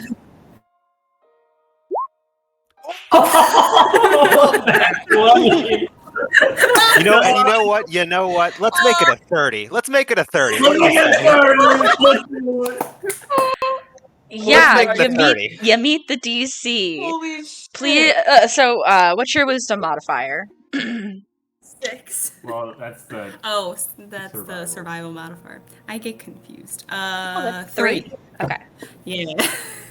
Wow, you find 9 pounds of food. Let's go. And you also find a small... Actually, you know what? For your own sake, you find an area where water has pooled and you're able to submerge yourself because you find enough fresh water for everybody because you find at least 7 pounds of fresh water, so or gallons. Not pounds, that's not how it works. Gallons of water. But Natara, as you guys are kind of walking along with your bow, you kind of see some birds that, hey, this could be food. Ping, ping, ping. and you hunt and kill several birds in this foraging because there's really nothing else around. While Lorhanan and Aquila are like scouring the ground, like looking, and all they're finding are like spiders, basically. Ping, ping. Bird drops. You guys have 9 pounds of birds, so that would be basically. Let's see. You would then have a raw whole bird. You could add 1 raw whole bird. 2 raw bird thighs. And based on what you can recover, 1 raw bird drumstick. Holy shit. Guys, we should have 11th hour Thanksgiving. Where we're thankful for Natara. That's it. Yeah, we're just thankful for Don't tell Natara. Dorito Don't tell Dorito that we have a notorious bird killer. Yeah. Natar keeps seeing birds, and she's just shooting Rito children that are flying over the canyon. I like that the fish is killing the birds. Yeah. Revenge. It's a very ironic twist of fate. I think that's the highest roll we've had so far, then, right? I don't think we've beat a 30. Something in my blood, I knew that was going to be a crit. Oh, thank God it's a crit. We need that dock, though. We need to put our 9 pounds of food in there. Let me see. So Bird. It's not even food, it's all bird. it's like Just bird. 1 whole bird, 2 chicken thigh, 2 bird legs, and then 1 thigh. Am I getting that correct? It's 1 whole bird, 2 thighs, 1 drumstick. Okay.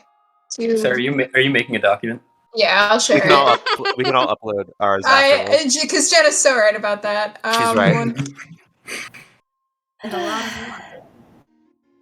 And you found water. Like this is what a roll. That's a Yeah, one-stop yeah. shop roll right there. I hope you have all of our emails, because I'm not about to read all of our emails out on Twitch. Oh yeah, no, don't. Hey do that. guys, send us some fan mail. Some Always fan happy mail to or read it. email. Send us some cool death threats. That'll be Well- fun. We'll have a fun catch-up episode middle of next week before the next episode where we'll Yeah, we'll talk do a about all Q&A. your fan theories. Yeah, guys. John, I can at least send it to you. Just put a link in the Discord and. Oh, Yeah, that's a good actually, idea. that's so smart. Yeah, I'll do Honestly, Ben knows how to be a content creator. that. He's such a content creator, Ben. Like seriously. Ben, community manager. Now, if this does not work, you're not allowed to be mad at me because I tried my best. There we go. Got it.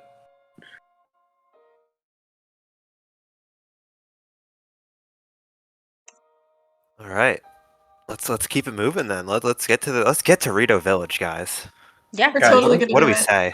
Let's go see my dead family, guys. They're literally fine. Speaking of, you do have your Rito sending stones again for today now.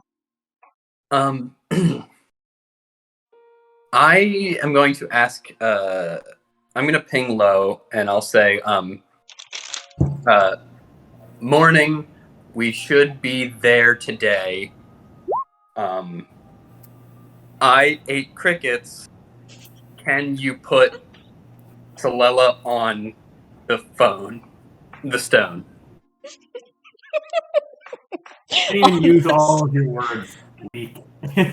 Pretty please.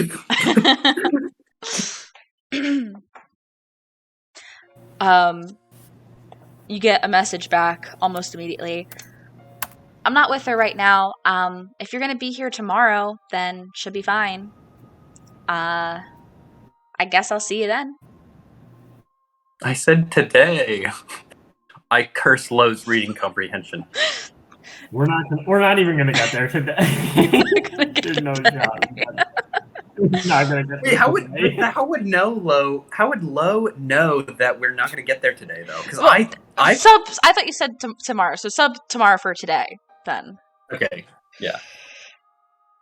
But so we have the big foraging party happening, with Inari in the rear, Lydian hopping forward, waiting for everybody to catch up because he's just super energized today. And then eventually, you guys, as you continue making your way down the canyon, Lydian, you hop ahead and you hop on a big rock just to kind of like see everybody.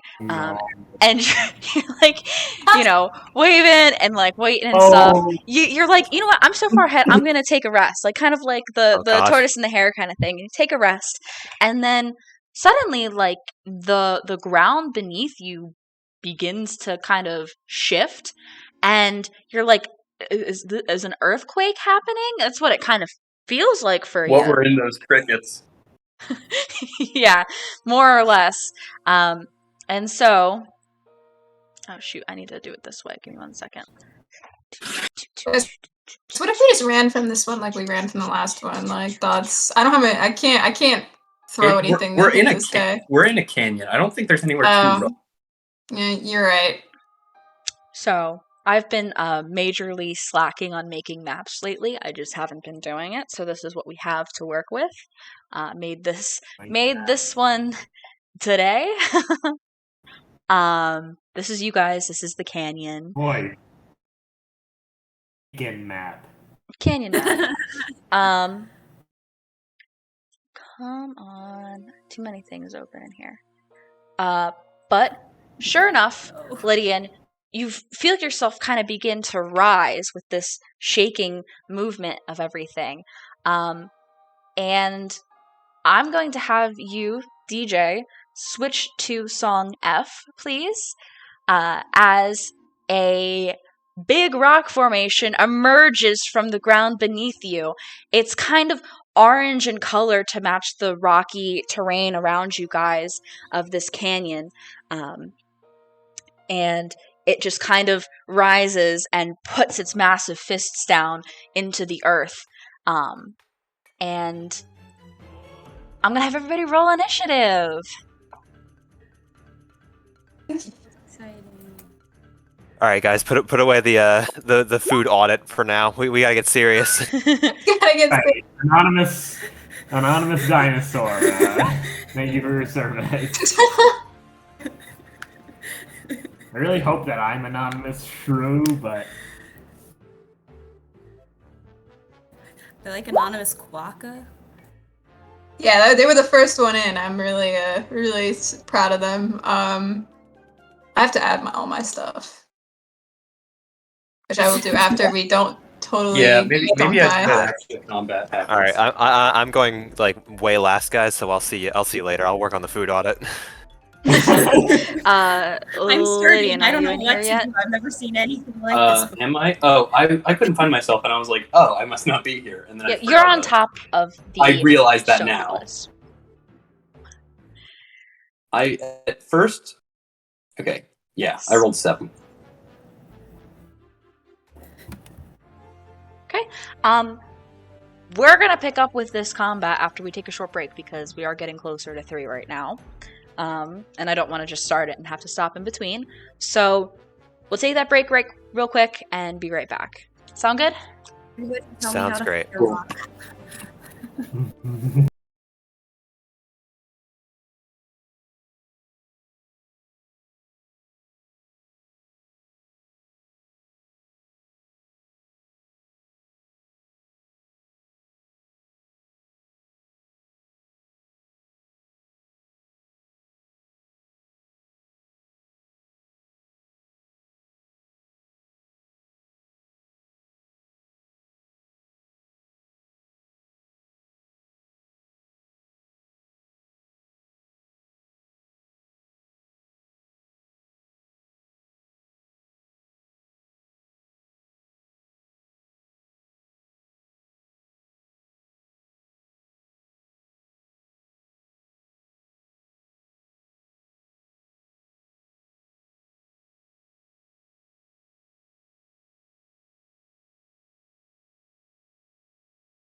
Maybe we can just give the thing a lot of food. You're right. Yeah. Well, Then we have know- like 7 gemstones. Let's just start throwing gems at it and see if it eats those and leaves us alone. No. Yeah, not gonna lie, guys. If we fight this guy, we might have some more gemstones. Are you guys ready to jump back in then? I think so. I'm ready. Why did we give me the one with the high initiative? Fantastic. That means we're kicking off with Natara.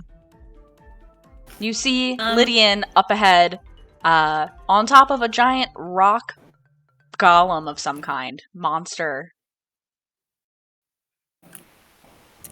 What do you want to do? Doesn't really know what to do.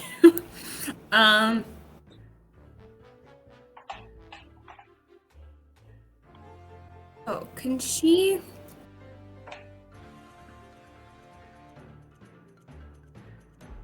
Can she cast find traps to see if there's anything else that might pop out of the ground? Like, Can you send the spell for Find Traps? yeah. Boy. Because you certainly can. Because she doesn't think that shooting an arrow at it's gonna help, and she doesn't also want to, like, start running up to it necessarily. So your range is 120 feet.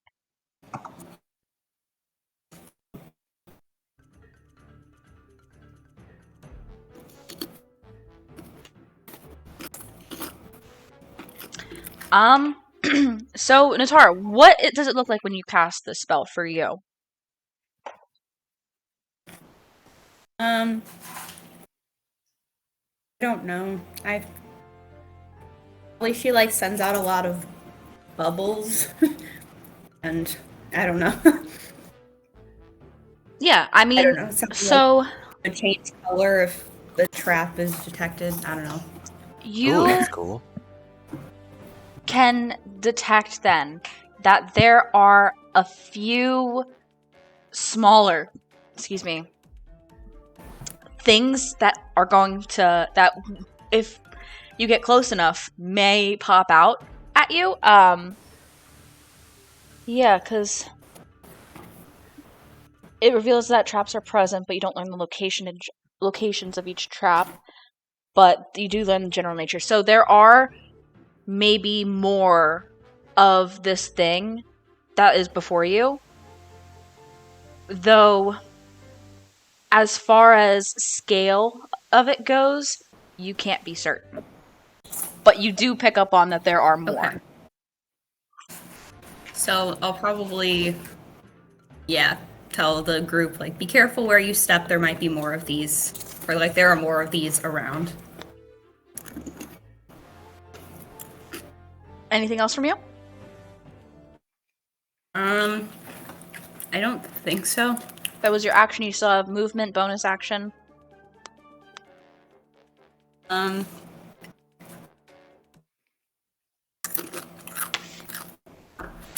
She might move up a few spots, but don't get super close. Sure. Go wherever you'd like. I just And I forgot to put LG in here. Oops. I finally read LG's little thing, and it's very interesting. Is it? Did I make it interesting? Yeah, the fact that it's a heat-seeking beacon for evil is very fun.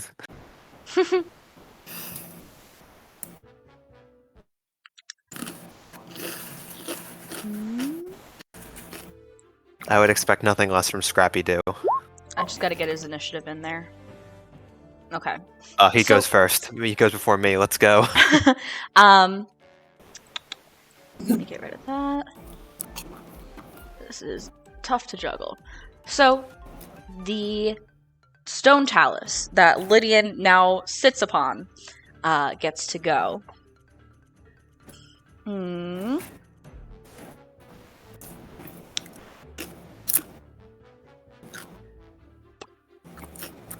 the talus, Lydian, you kind of sitting on top of it, like feel it shift and stuff. I'm gonna need you to make a dex saving throw as it begins to swing its arm back and hurl its entire arm straight for Natara. Okay, dex save. What's that gonna be? 14. Do I pass? You just managed to stay on the back of this monster of sorts. Meanwhile, Natara, Yeah. does a 13 hit. Yeah. So, I'm pretty Natara, sure. Let me check. 13 grace. Yeah, it does hit. as you begin to move up cautiously, not knowing necessarily what this creature is capable of, it flings its arm back and hurls it straight for you. A giant boulder is flung at you, dealing... Oh, wow.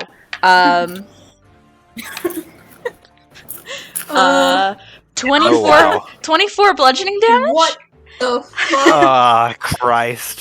As you I are think, guys, we might need to... pelted with this giant boulder. Wow, that was amazing. And it also, with Lydian no. still on top of it, begins to kind of like move forward a bit. But not very far. That will be Lorhannon then. Cool. I'm gonna run up to it.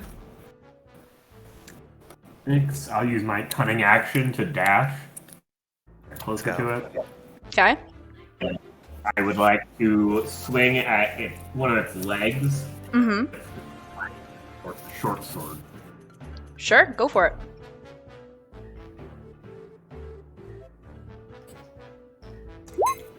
That's a 17 to hit. With a 17, as you make contact with your ancient short sword, you feel just as though you have managed to do some kind of damage to this as it chips away. For how many points?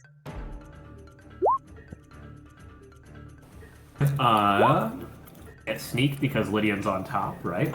Yeah. So it's 9 force from the sword plus 6 for sneak attack. So 15 total. You got it. Check out Mr. Max roll over here. Yeah. You find that, like, as you swing at the big bulk of this one-handed now creature, it does deal some damage. Anything else from you, Lorhannon? That's everything. Hopefully it won't sit on me. That brings us to Inari. What would you like to do? Okay. Let me see here. Alright, I'm just not close enough, so let me do... Oh shit, I feel like I should click on things.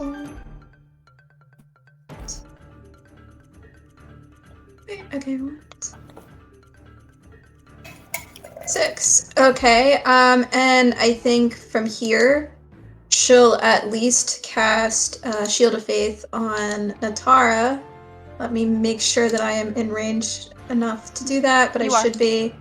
Okay, cool. So that's concentration, so anytime I get hit, I'm just gonna have to remember to roll for that. But so Natara, you'll get +2 to your AC, and you just see like kind of like a shimmering like frost kind of like lightly kind of spark near the air where you're at, and then since she's not close enough to do anything else with her glaive, I'm gonna have her use Firebolt. Okay. And she'll try to direct it at one of its legs. Sure.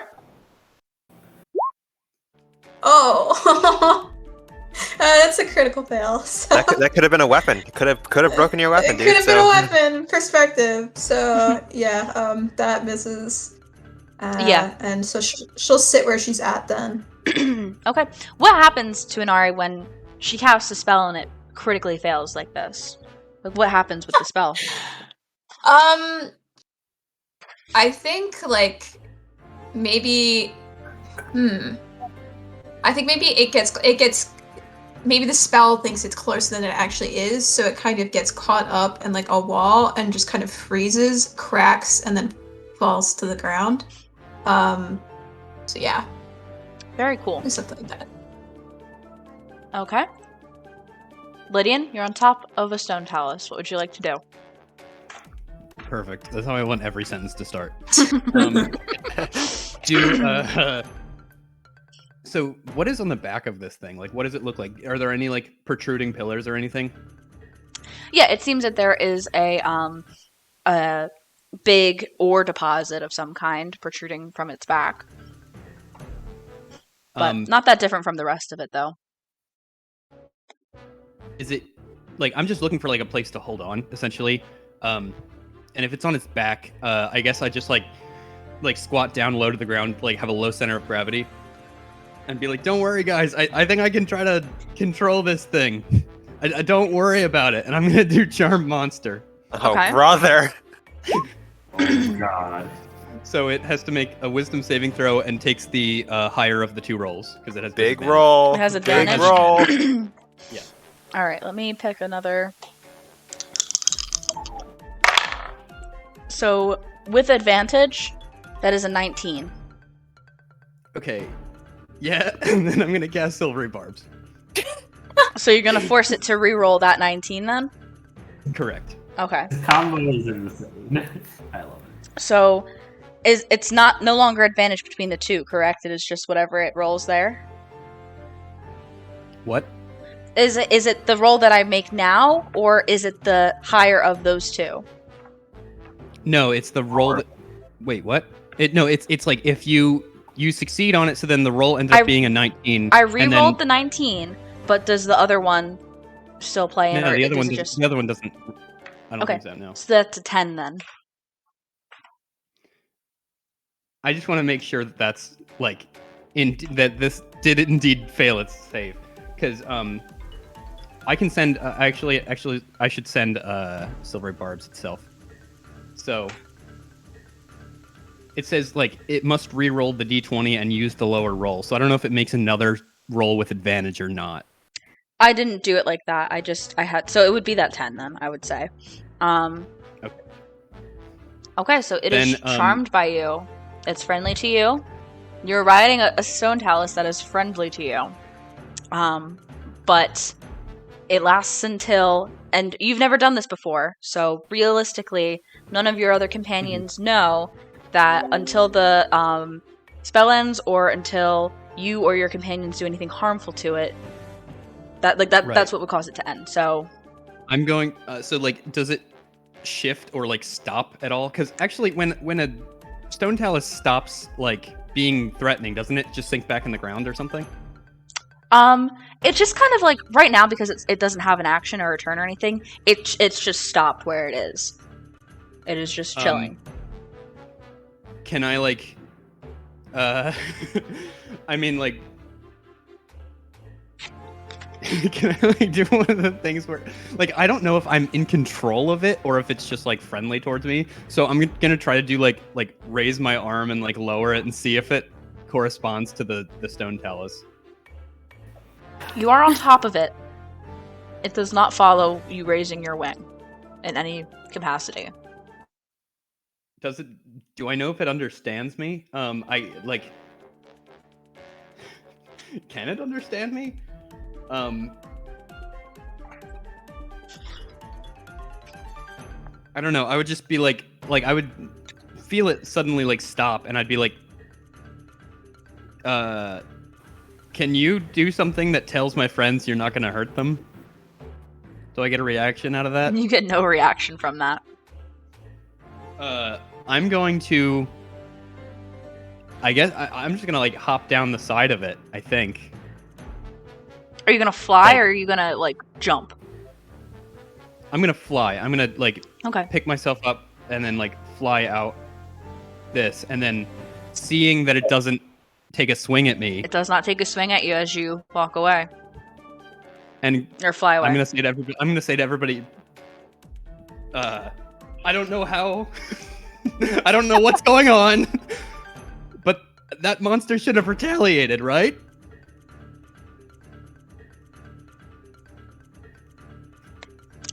And with that, LG's turn. Oh God! Fucking hell! I don't want to do that. Fucking Scrappy Doo is gonna ruin this for everyone. I'm gonna beat up this robot. LG is going to hold its attack, hold an energy blast, waiting for Aquila to fire, because they're just with Aquila here. So if Aquila attacks, then LG attacks. Aquila, it's your turn. Okay, so the funny part about that is Aquila is gonna hold a firebolt for the next hostile action from this thing. So now we're both holding and looking at each other like, don't shoot. Just like strafe around the outside cautiously.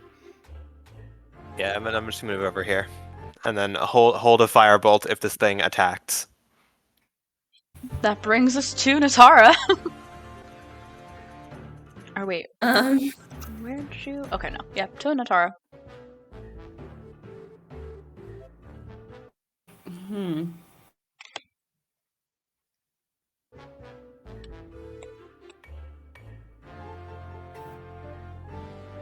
Tara.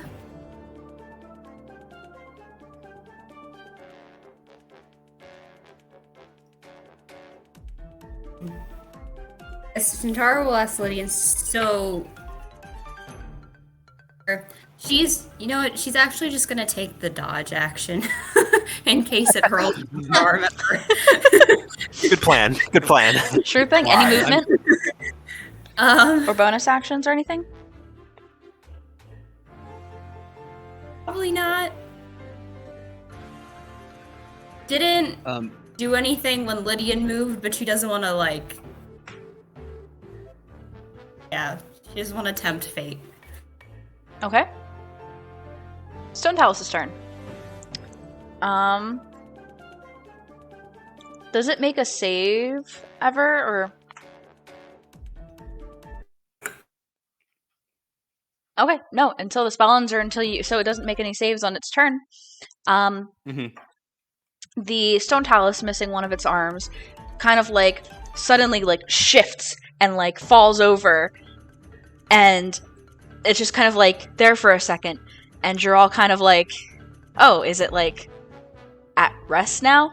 And then suddenly the ground beneath those of you that are close enough to it begins to kind of shake. And it suddenly lurches back up and has another arm. And that's all it does. Lorhannon. I'm gonna look at Lydian. I'm posing like Chris Pratt with the Velociraptors, like.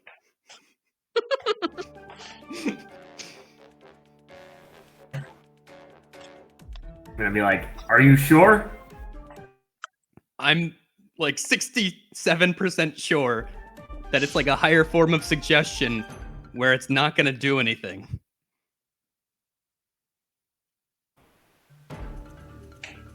What did we see when he cast Charm on it? Like, what happened to it physically? I mean, Lydian, what did it look like when you cast it? So, like, I think that this, like, pinkish energy started to radiate out from me. Out from, like, my, like, hands, essentially. And then it was, like, dispelled and constantly tried to, like, grab back onto the monster, but kept getting shaken off by this rock. But then the silvery barbs kind of came out of me and, like, tied up all of it into, like, a nice little rope and then seeped it inside, like, inside all the cracks of the creature to get to its core. Yeah, so I think then the ore on its back is kind of glowing with, like, a faint pinkish hue. And whereas before it was kind of shuffling forward with Lydian on its back, it just kind of stopped, got its arm back, and it's just sitting there, basically.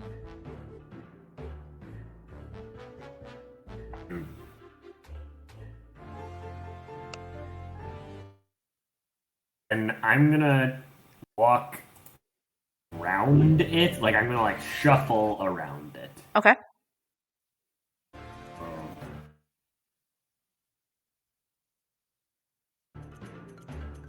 I'm like,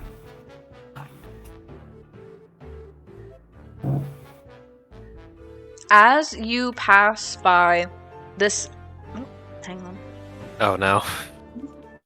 this point, the ground over just kind of southeast of you, like down to the right of you, begins to shift, and a tiny version of this stone talus emerges from the ground, and just kind of like emerges itself, and that's what happens. What else are you doing on your turn? I don't think I'm gonna. I will also. I guess I'll also, like Akila, hold my action, and if it does, the big talus does anything threatening, I will swing my sword at it. Just the big talus? The big one, yeah. Okay. Inari. Also, Natara, seeing that little rock guy emerge, you kind of get the sense of, oh, this is what I kind of picked up on with fine traps. So Natara, how are you looking, like, health-wise?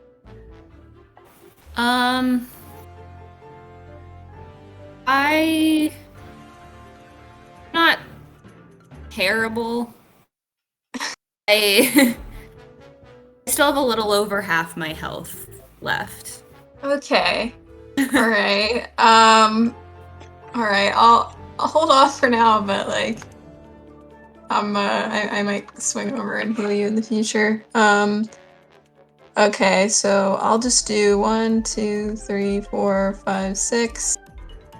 And she'll also hold a firebolt. So if this big one makes any aggressive moves, she will hit it with firebolt. I'll try to. If it does anything, it's gonna get like. It's gonna get like. Yeah. Lydian. I am just going to kind of like also like kind of like Lorhanna did, like I'm going to continue flying and just kind of like fly around to the other side of it and just I didn't actually keep track of my movement there, but I assume that that's fine. How high up in the air are you? Actually, it doesn't matter. You're in the air. Yeah, like 10 feet, I was going to say. Okay. You're gonna stay airborne here or land? I'm going to stay airborne. What? Anything else? From me, no, I'm just going to wait for everybody else to catch up. LG shuffles over, following Akila. How far can they move? Hold on. Okay, yeah.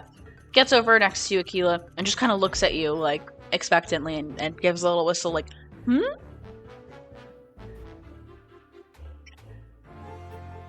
I have no idea what's going on. Keep off the big one until it attacks. LG heeds this, shuffles a little bit more further, and then sends a blast of energy at the little one. Let's go! That's my boy. I believe it's within. Actually, it shifts forward a little bit more. Approximately 5 feet more. Oh, actually, it might have been okay. Whatever. It had the movement. It has 30 feet. And then makes an attack with this energy blast. Wow! Okay. Definitely hits. Now what is that damage?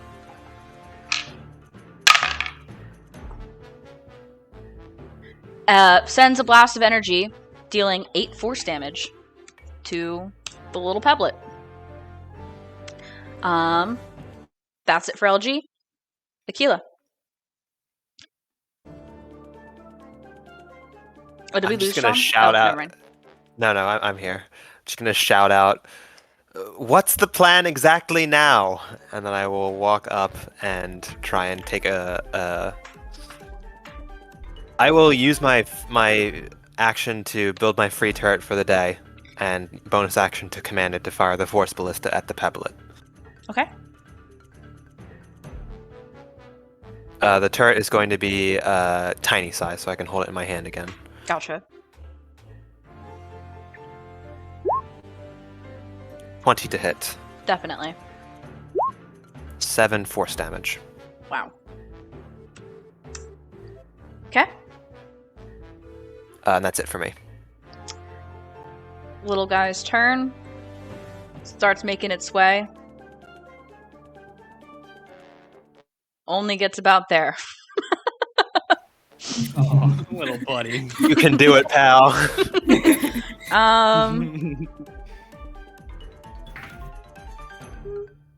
Oh, only gets about there. But then, with his little tiny arm, hurls the end of it at Lorhannon. Little tiny rock. That's a 17 to hit. Oh my gosh. Hits. Okay.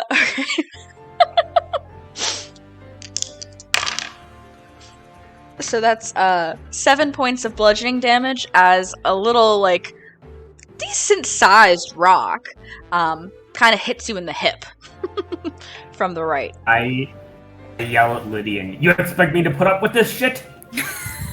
I mean, the little one.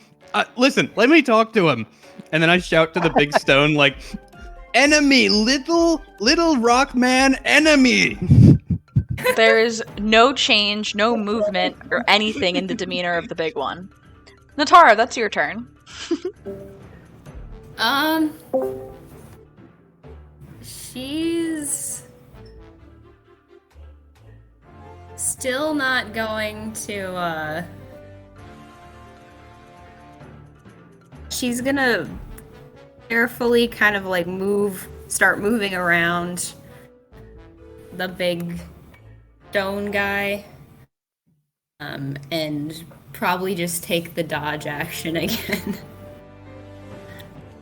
Oh, she'll go into here, following where Lydian went on the other side of it. As you step over there, the ground behind you kind of begins to sift, and another one of those little guys pops up. Cool. If we can get one of those little guys to attack the big guy, he would do our bidding. Anything else, Natara? Nope.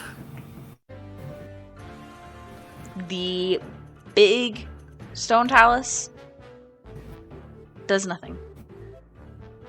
He's still just facing north? Yeah. Okay. Yes, he Well, is I know what I'm doing then. facing this way. Doing nothing. Lorhannon.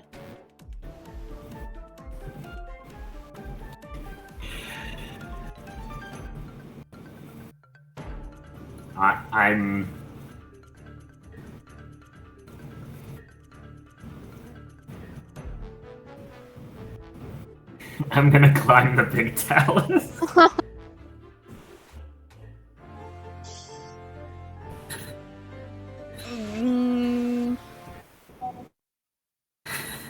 me double check.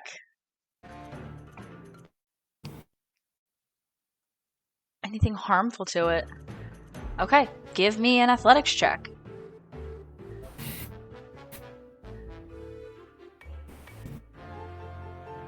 It's a 12. You can kind of latch on, but you have too difficult of a time because of how weirdly shaped it is and so round, getting any higher and actually scaling it. So you're kind of like on the side of it now. Okay. Oh, well, that puts you behind it, but... Good. For the sake of everything, you are kind of holding on to it, And perhaps if you tried to climb it again next time, you might be able to get to the top, but a 12 is not good enough. Anything else? I'm gonna like say that I'm gonna say like we all like get behind it and hit it at once. I think we can bring it down. We can old yeller it. I don't know if that's a good idea. I mean, he's not hurting anybody. Okay. Let's deal with the tiny ones first. Yeah, I'll go deal with the tiny ones first. Let me. Yeah, I could definitely use this thing. I think. 3, 4, 5. So Inari. She stands right in front of this little guy. Mhm. She's gonna pull out her glaive. Mhm. And go for the first attack. Go for it. I'm not gonna say you. Gonna be really. And I'll do a. You know what? I'll do Divine Smite at first level. Okay. If it hits. Okay, so it's 5 slashing, and then our... What was the attack? Oh, it was an 18, sorry. Okay. Yeah, that hits. Okay, and then 2d8. Oh, wow, okay, and then that's 8 radiant damage. And then she'll... your damage, because too many different things happening. Oh, yeah, sorry. So, 5 slashing. Yes. And then I did Divine Smite at first level. Just let me mark that. And that did how much? 8 in total. Okay. And then she'll try hitting it again. Okay. See if that does anything. Jenna, that's a 12. This time when you bring your weapon down on it, it kind of like just skids off and doesn't seem to have any impact or effect on the little rock creature. Okay, I'll take. You know what? It could break my weapon. I'm okay with the 12. It's cool by me. Yeah, I think that's it for her. She can't really do anything else. So. Lydian. I am going to. I'm gonna land. Okay. And then I'm gonna walk like 1, 2, 3, 4. I think like how many 5 squares do I get? So like 5. As you begin walking, once again, ground kind of begins to sift, and another one of those little guys emerges. Right. Awesome. I'm gonna right based on him. I'm gonna cast Sleep at 3rd level. Okay. Yeah. Sure.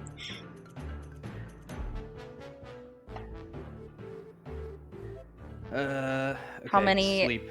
points of HP will that be? 19 plus 17, so 36. It does not seem to drop the little guy Ooh. into sleep. Oof. Shit. Well. Then in that case, I'm going to look over at Inari spearing things, and I'm gonna say, I don't know. I don't know what's going on. So like, Lydian does not know what's going on. So I'm just like, hey, you usually get us out of things, and give her bardic inspiration. Okay. Inari of bardic inspiration. Hearing Lydian go, oh yeah, I don't know what's going on. Really fills Inari with a lot of confidence, and she's ready to go. LG's gonna send another blast at that same pebblet. Come on, LG. That just hits. Holy shit! Let's Good go. job, LG. Once on, again, LG, you got for 8 points of force damage. Rolled the same. I'm going to announce to the group that these things have more than 36 hit points. Wow. Right. Hit points. So whatever that means. With that additional attack on that particular pebblet that LG's been targeting, it still seems like it's good. That will bring us to Aquila. Does it seem like our LG's blasts and Diala's blasts are doing anything at all to these things? Yes. Okay. It just seems that because they are literal rocks, they are hardy. Gotcha. Aha! Alright, then I'm going to move my 30 feet of movement up towards that one, and I will use the Force Ballista and then also throw a Firebolt at it as well. Go for it.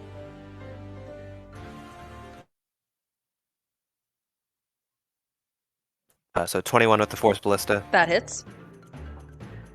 13 force damage, Okay. 24 with the Firebolt. That does hit. Oh, and I believe... Does your Force Ballista push it? Pushes it 5 feet, yeah. Okay. Gets knocked back a bit. And the other fire... Actually, that's a huge distance for it. I mean, yeah. And then how much damage from the Firebolt? Firebolt does 9 fire and 2 force from the Aquila Slate. Okay. Now it doesn't look good. It looks like it could crumble at any moment now. Excellent. Anything else, Aquila? No. That brings us to its turn, as well as the others. I don't know what the modifier is on their... What is the modifier? I don't know what I modified their initiative to be, but they all rolled pretty shit here. It is able to get up to you, and it is going to make a slam attack against you, which does not come over your head or anything, but it does kind of knock into your side if hits. Let's see what this is going to be. That is a 23 to hit. Yeah, that'll do it. That'll do it. Yeah. So, okay. 9 points of bludgeoning damage as it kind of knocks the wind out of you, bringing its 2 fists down and straight into you. That's it for it, getting its last little attack in there. The one over by Inari goes next, also going to make a slam attack against you. That's only going to be a 9 to hit. Yeah, that misses. Okay, and that's all it can do. And then the little one down below begins making its way to Lydian, but cannot quite reach. So instead, it takes one of its little arms and hurls a rock at you. On its way. That will be 10 to hit. No. Yeah. Not as effective at throwing rocks as it is punching people, necessarily. Natara.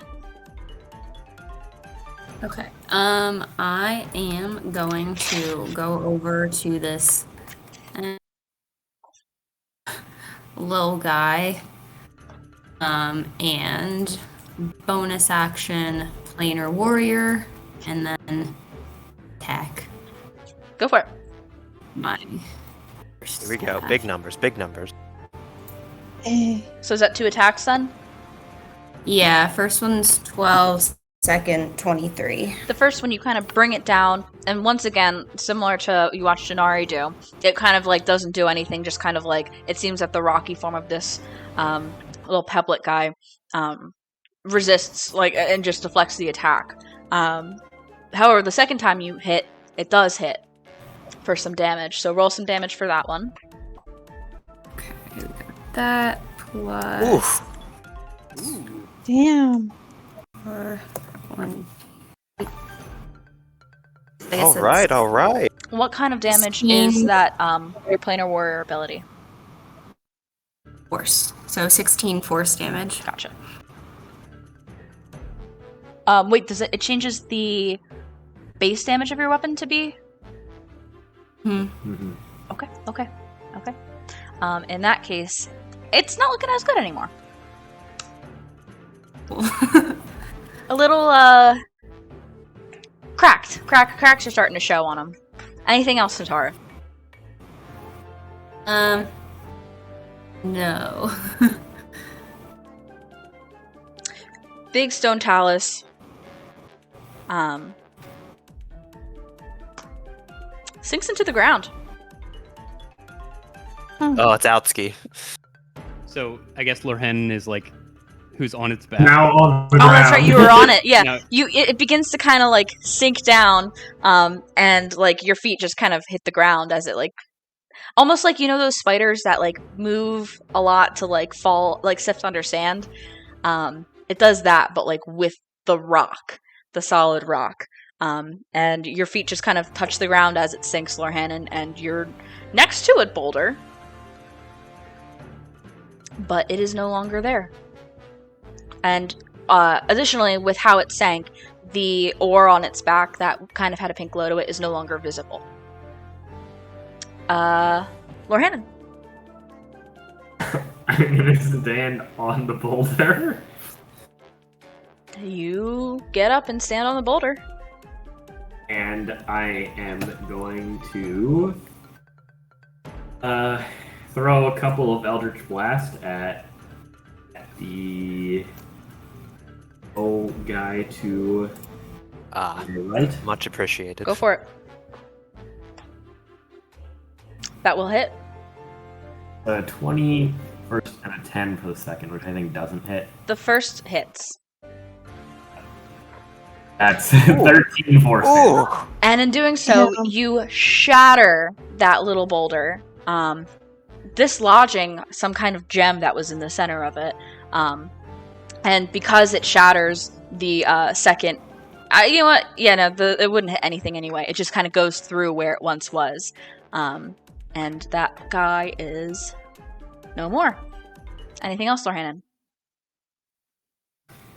I think that's everything for me. Inari. I'm alright. And Ari might hit the thing with her glaive and then maybe Divine Smite at second level if it hits. Okay. So we'll see. That will That's hit. 20. Yep. Alright, that's 12 slashing. And that's 3d8. And that's 14 Divine Smite damage as well. Okay. It is still hanging on. Oh, okay. I'll try hitting it again. Go for it. 26. That does hit. Okay, and that's 14 slashing damage. And that will do it.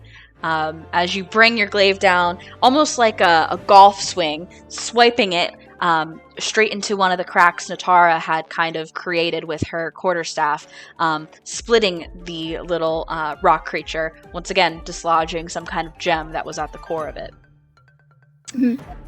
Okay. She might, she still has movement, so I might have her go just like 1, 2, 3, 4, 5, 6. Yeah, I'll have it go right here. Okay. I'll end my turn. Lydian? So I know that realistically hitting a rock with a sword is not really going to do a whole lot, and I don't really have anything else in my... I mean, everything else that I have is music based, and these things don't have ears. So I'm going to pull out the Blizzard Rod, and I'm going to use it like... How far is its projectile range? Because I don't want to hit Inari here. The Blizzard Rod... You can hit me, it's fine. No, I mean, like, if I'm gonna try not to hit you if I... Yeah, no, I know, but if you need to do it, it's cool, it's cool. As a No full reminder, health. I had changed the weapons, and now it though it doesn't have the same kind of attack thing that it did before, you are still attuned to it as a casting as an arcane focus, but it is a focus now that deals additional cold damage whenever you cast a cold damage spell. So whenever I cast a cold damage spell, it does additional cold damage? Yes, 2 extra damage die.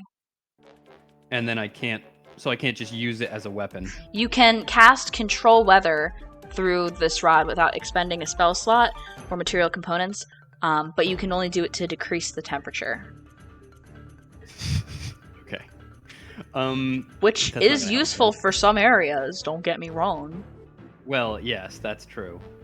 It's useful, but just in a different way, because, it's not as useful to you as, like, casting orbs of ice. Can I just like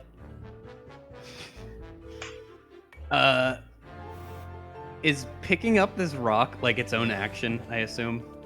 You can grapple the rock, yeah.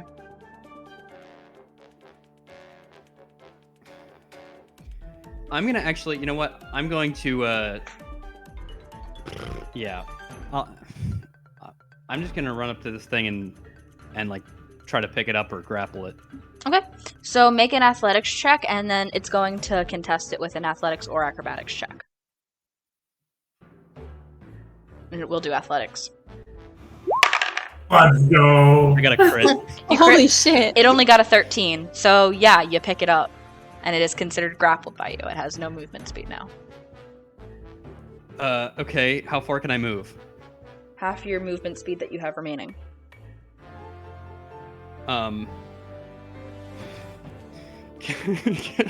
Okay, so I guess, I mean, that's half the movement speed is, half of 25 is like 13, technically, so, like, what is that, 3 squares? 3 rounding squares. I would say 3 squares, yeah. You had already moved 5 feet, though, so it's only 2. Up? Okay, I'm just gonna turn around in place and just try to throw it again, or is that another action? Yeah, I believe grappling is an action, so you wouldn't be able to necessarily throw. Then I'm going. Is that an object interact? No, because it's not an object; it's a creature. Then in that case, I'm just gonna like hold it in front of Inari to try to get her to get a better shot at it. Cool. I didn't really have a game plan for this. Literally doing the equivalent of like holding some guy's arm behind his back while Inari punches him in the stomach. With that, LG produces lifts its body up and produces that arcane energy blade that it does, and scutters up as close as it can get to Aquila, like eager to keep fighting. I see that fucking blade come out, and I know that's when the stupid shit starts. So I am gonna shut that shit down. No, do not hit the rock. Meanwhile, Lorhan's got his like sword up, just like. It's literally like the. What do you have? I've got a knife. No.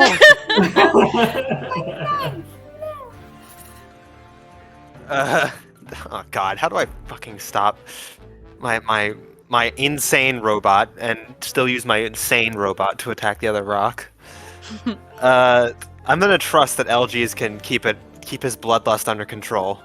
I'm gonna run over here and shoot at the pebblet being held by my companion. Sure.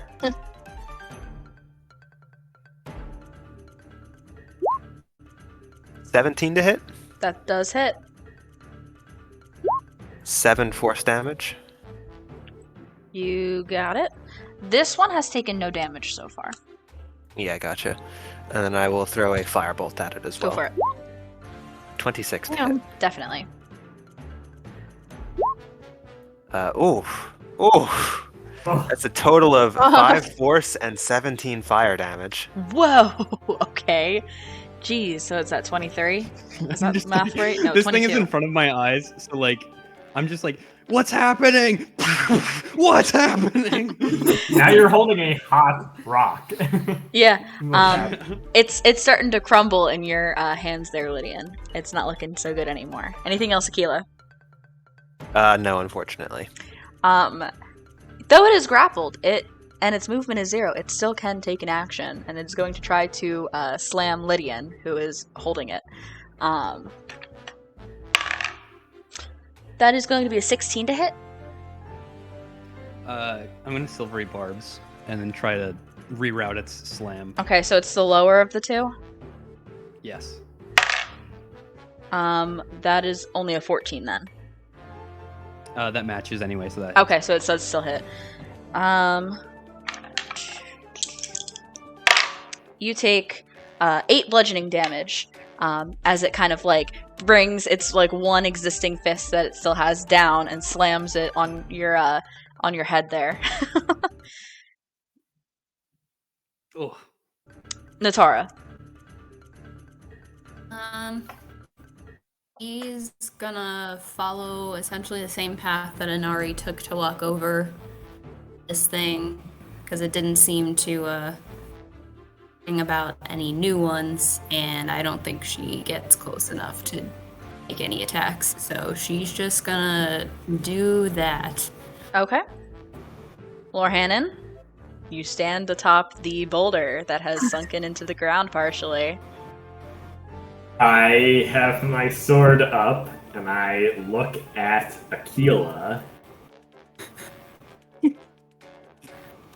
Are you asking for my permission? No. So I have my sword up. I look at Aquila,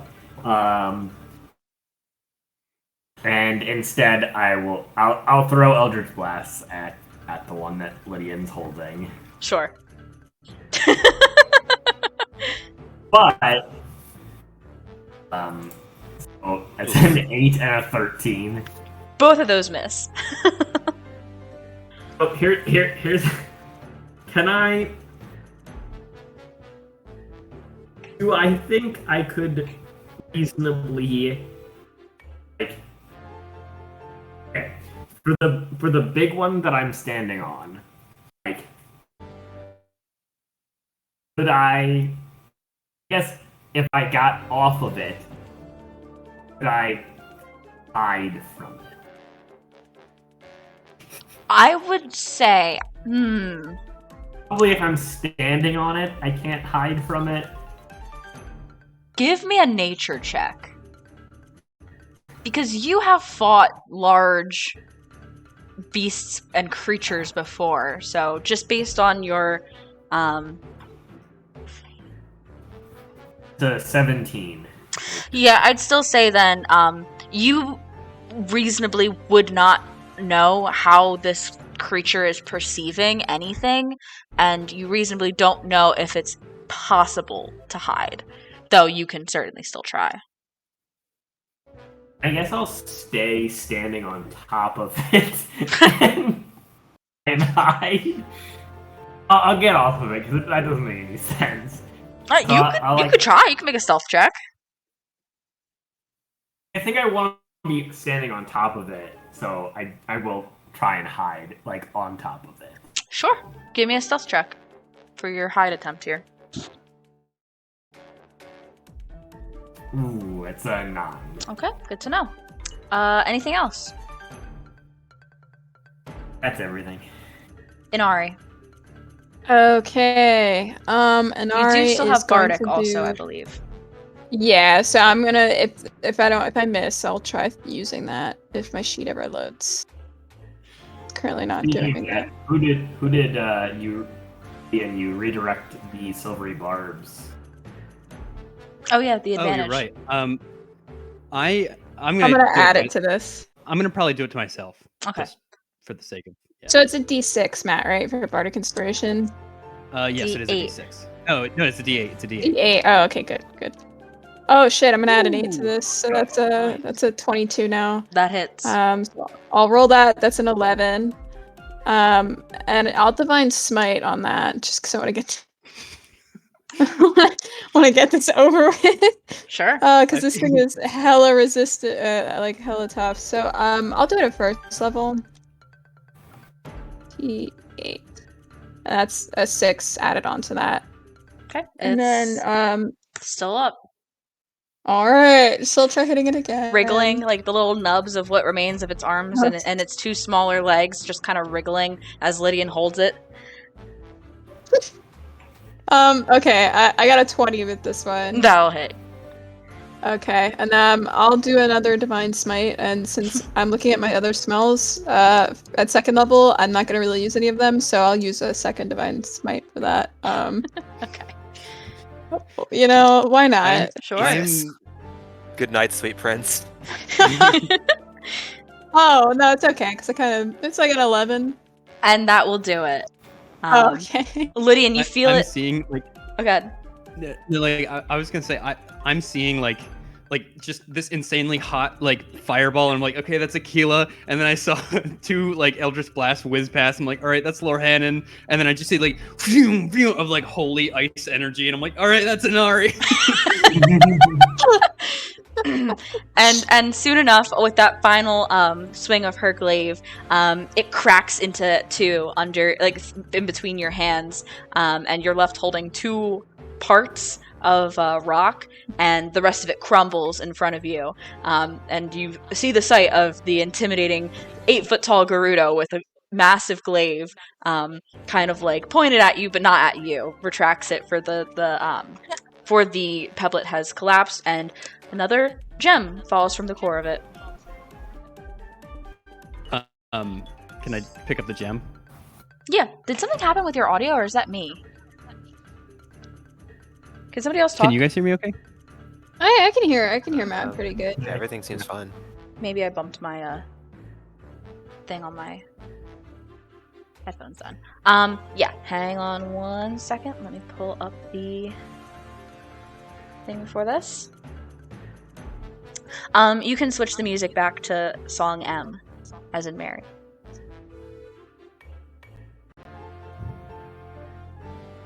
Okay.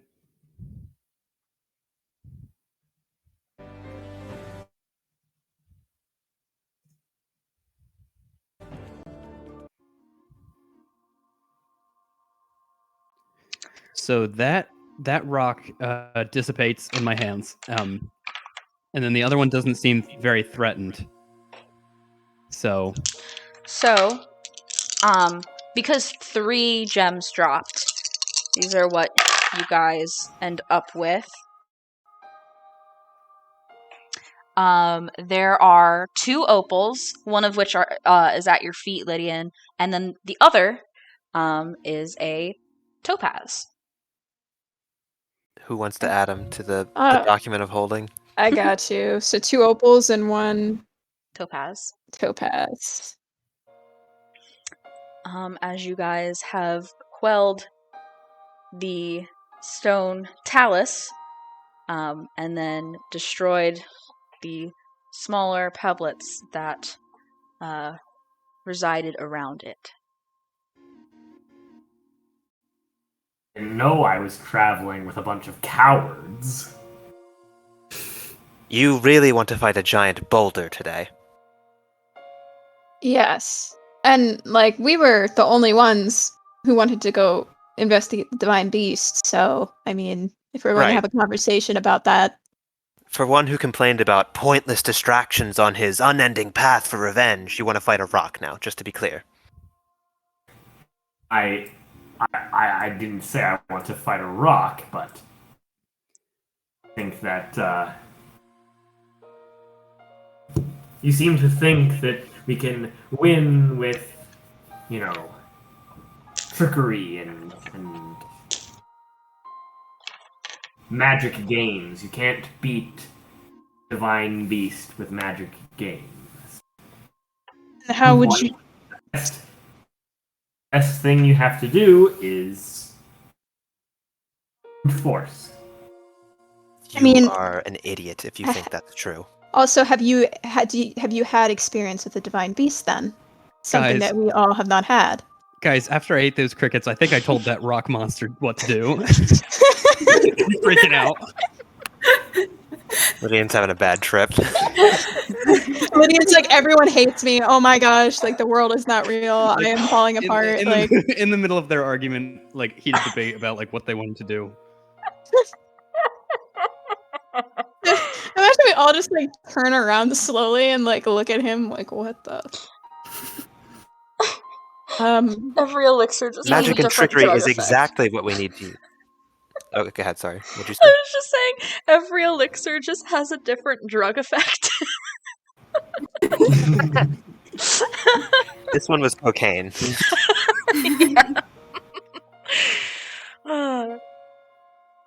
Sorry, continue. Jenna, did you determine whether or not the Divine Beast is considered a guardian?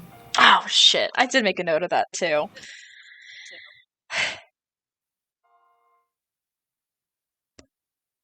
I would say yes.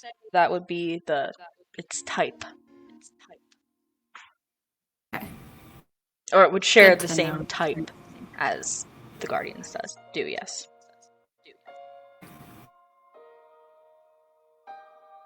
spellcasting and trickery is exactly what we need to do to fight the divine beasts, because there is no fighting them.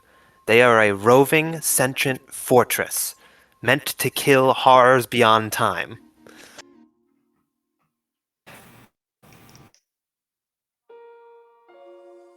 Acknowledge the best approach is a combination approach, but you seem to think that there's, nothing to be gained from combat, but I think that I mean, we've been engaged in combat multiple times. There, of course, are things gained by it, but we're trying to get to Rito Village. I'd prefer to spend our time getting there than, like, wasting time on a rock thing. What are they? I don't know what they're called. I've never seen one until previously, but, like, I don't think anyone disagrees that combat isn't, like, helpful, but, I mean, I wouldn't, but we've got places to be. I think choosing to avoid it doesn't necessarily say anything about any of our characters.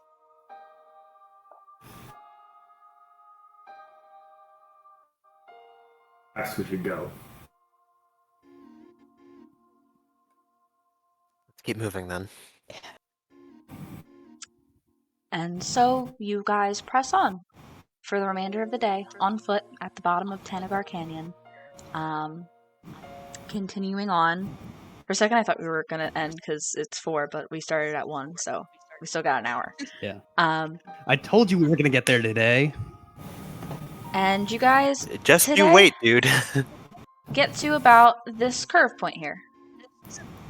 Before, once again, it really starts to take hold, the darkness. And by the time you get to this point, like, there's almost no light left for you guys. I can see. Except for, yes, of course, Natara can see. No, I'm just trying to figure out, like, what, like, how she doesn't have anything to help anyone else see. No, I mean, like, you can tell it's dark. Everything, when you have dark vision, just kind of appears grayscale. But it's still dark. It's more if we wanted me to, like, in the front. I mean, I'm sure we'll want some sort of something to produce light, but... Are you guys pressing on? I don't think so. We have Yeah. to climb, we have to scale exhausted, and then also complete the trek to town. Yeah. I think we camp here and then scale the canyon here in the morning. I think so. Okay. So, Jenna, we'll set up camp then. Sure thing. Well, for the sake of, I mean, expedition, no, actually, no, we still do it. We still do the watches. So, anything anybody's doing before bed? I think so. I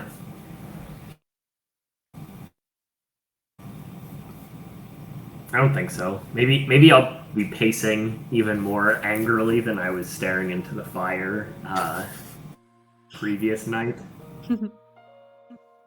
You got it.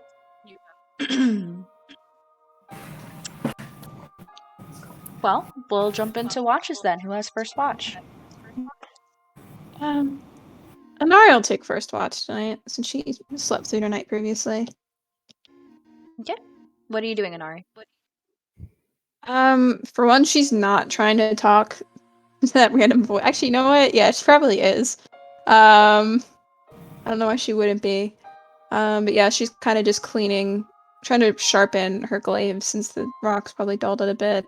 And she kind of looks out through the fire and contemplates that voice that she's been hearing in her head. Yeah, give me a perception check.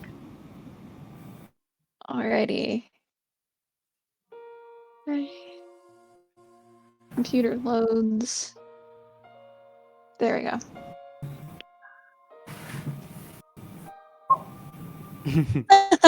Three. Just 3. Unfortunately, in this night in particular, you do not hear anything from that Mhm. voice. But pretty calm night down here in the canyon. Goes by uneventfully. Who are you waking up Awesome. next? Ooh, who wants a long rest? We didn't really discuss that. So, Anari's gonna. I want to go at some point just to let you know. Okay. Yeah. She'll go shake Lydian awake then. Lydian, what are you doing during your rest? I would just try to, now that we're a little bit closer to Rito Village, I want to try to hear if I can see if I can hear something coming from the village, whether it's like sounds of dismay or like, I don't know, just like try to attentively listen into what's going on up above. Give me a perception check. Also for your watch, but also for this in particular.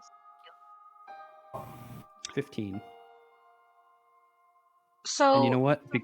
Because it's musical, I'm gonna give myself a bardic inspiration.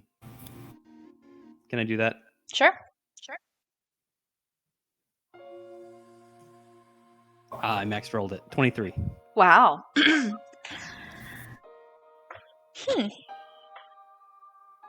I would say then, for you, Lydian, on a 23, I'm getting an echo from somebody of myself. I think it's you, Matt. It may. Are you sure? It might be me because I see my box lighting up every time you talk. Oh, is it? Oh, yeah. Yeah. I'll mute myself, and then when I need to talk, I'll unmute. Okay. Sorry. But, as you're kind of keeping a watch here, trying to intently listen, you close your eyes just so you can hear a little bit better. You feel a strong, warm breeze ripple through all your feathers. It blows from currently where you guys are, given the curve. It's coming from the east, but like from the direction you have traveled from, and rips through the bottom of the canyon, going continuing west and south. It's a very, very warm breeze, and in it you can kind of hear like some kind of deep sounding melody. It's kind of reminiscent of what you've heard before from time to time, particularly at around the Bridge of Hylia, for example. But this one, it sounds different. It sounds deep and almost powerful, though faint. And Is it like a bass melody or something? still kind of sounds whistly of some kind, or like chimes, some kind of wind-based sound, and it rips through the canyon here, and you feel it, though it does not disturb anybody else around you. You open your eyes, you do not perceive anything visibly, and just as this faint melody reached your ears, it carries on and is gone. Interesting. I like contemplate what that might mean or what Hylia is trying to tell me. And then if nothing else happens, wake up the next person for the watch. Who are you waking up?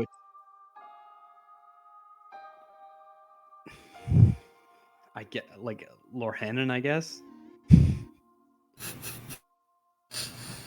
I just forgot. Like we like Inari said, we didn't discuss it, so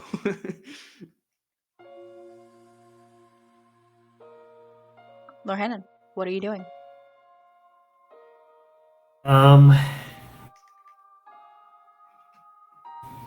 think I am kind of just keeping to myself. I probably I like go for a little walk, like actually away from the camp. Which way are you walking? Probably south, like not the way that we came. Okay. Not too far. Yeah. You Like- just see that the canyon itself gets wider the further down you go. but what are you doing while you're walking? I'm mainly thinking about like my argument with Aquila and like kind of going back to like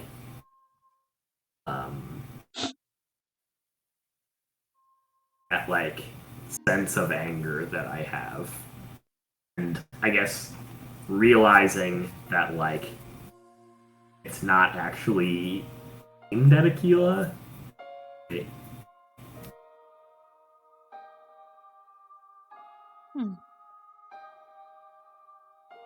And at what point during your watch do you begin walking back, if at all? I would say I'd probably walk for like 20 minutes in one direction and then turn around and come back. Yeah. And give me a perception check, just in general, for this part of the night.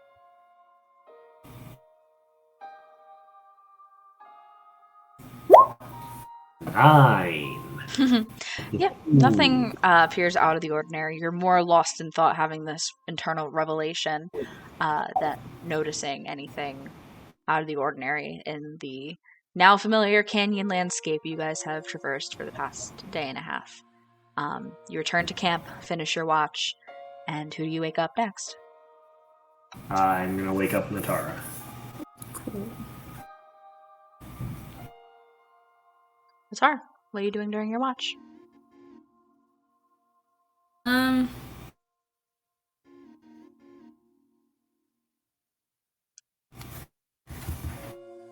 I guess she probably will think about what's, gonna come when they go to Rito Village. Or when I said they, when we go to Rito Village. And I don't know, try and see if she can remember anything about divine beasts from like something her sister told her that might be able to help.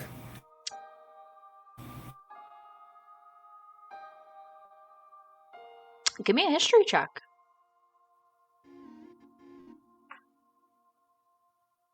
This is gonna go so well.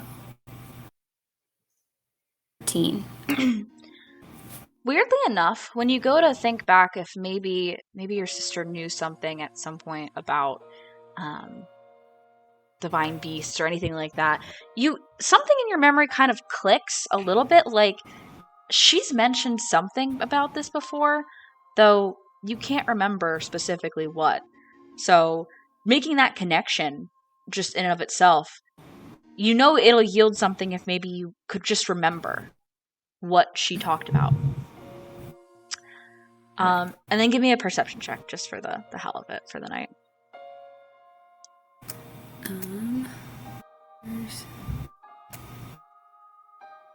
That is a 20, not that. Yeah, I mean,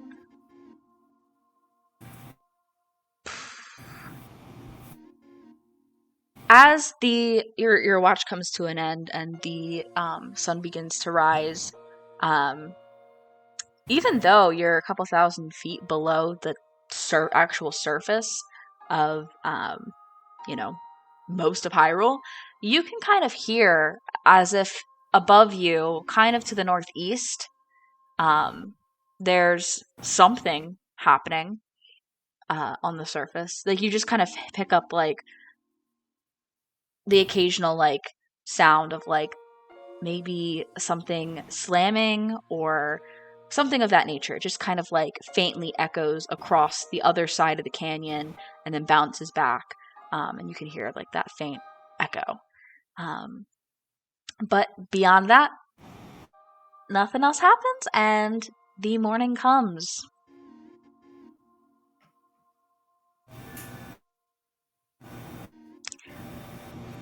What you guys doing this morning? Oh, sorry.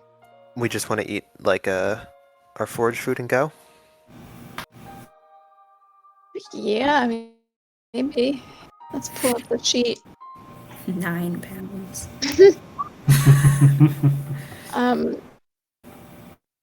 Yeah, I mean, So we need a pound of food a day to live, and 2 gallons of water. It's All only a right. gallon, isn't it? Oh, it's a gallon then. I was guessing. Yeah. All right, so we'll have enough water for today. So we don't want to recipe cook either.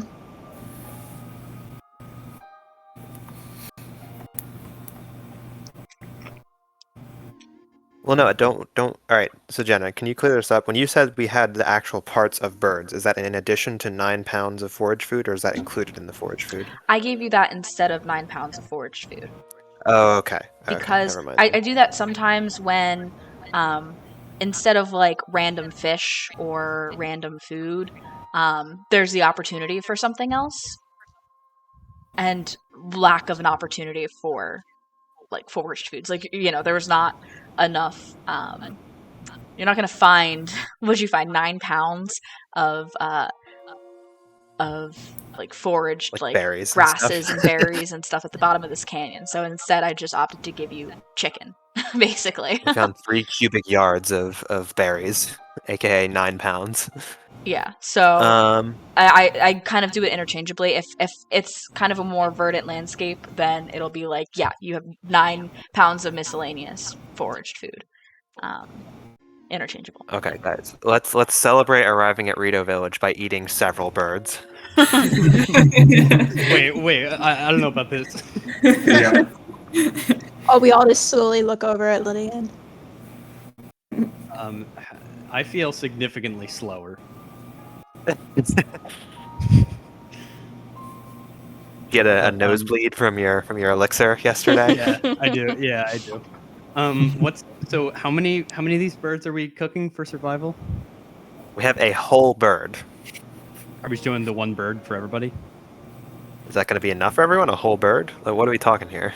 Is this a That's gotta turkey be, or is right? this like a dove? Seems like a good feed 4 of you. Yeah, maybe we could add that and then add something like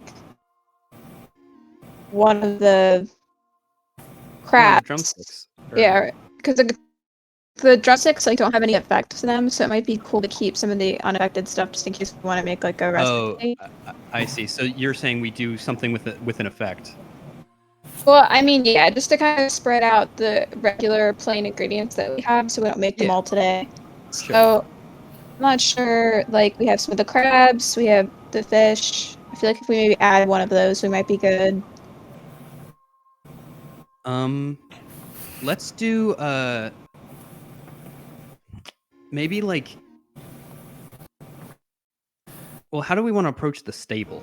Do we want to approach it sneakily, or like, are we expecting to get in a fight?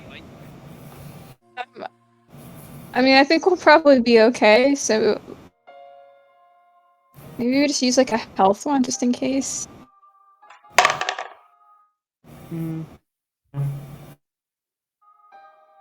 Or maybe like a bright-eyed crab. I think your initial thought there would be good for perception and like seeing like the Iga and the stable and the stuff like that. I think that's good. Okay, yeah, we can throw one of those in then. Okay, so Jenna, we're gonna cook with one whole bird and a bright-eyed crab. Recipe cook? Yes. Okay. Who's going to be cooking?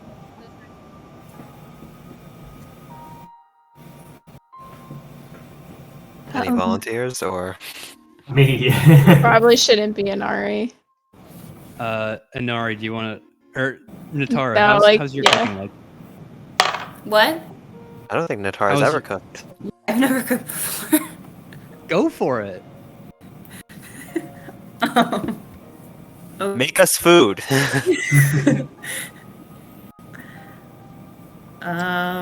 So how are you going to go about it? What are you doing? How does Natara cook? She's not cooked before, especially not with birds. So I don't know, I feel like she's just gonna kind of try to copy what she's seen the others do when they were cooking. I feel like if you're trying to emulate how others have cooked, that would be charisma. So give me a charisma check, please. I will also give her bardic inspiration to try to like give her pointers. Plus a D8. I click on the charisma thing on the side. Okay. The 8. Give me an Okay. 13. 13. Okay. So, you put together a meat and seafood skewer. 5 of them, one for everybody. Mostly bird on each one, but with a little bit of crab meat also in there. And the effect that everybody gains from eating this breakfast is a 25% increase to travel pace today. Oh, Wait, I mean, but the bright-eyed crab. Oh, yeah, I guess that's speed. It's stamina, it's not? It's stamina. Yeah, you're right. So overall, as you guys travel across today, you will go a bit further than you otherwise would. should we start scaling? Yep. Yeah, we should start that. All right, I will once again cast Spider Climb on Onari. I will cast it on Matara. Are you guys going up? So you're kind of in a curve right now. Are you going to go up north or west? Which part of the curved wall? Let me. And Tara, I feel like there was something happening up in the north. so So maybe we should maybe- avoid that. Yeah, maybe we go west then. I'll trust you there. Okay. West is towards our destination as well. Yeah. Yeah. Okay, so casting Spider Climb once again. Though perhaps a little bit more challenging, it still does take a half hour for those under the effect of the spell Spider Climb to reach the top. I am also excitedly flying to the top, even past them. Sure thing. While Yep. they're going, I want to talk to Aquila. I was Sure. afraid of this.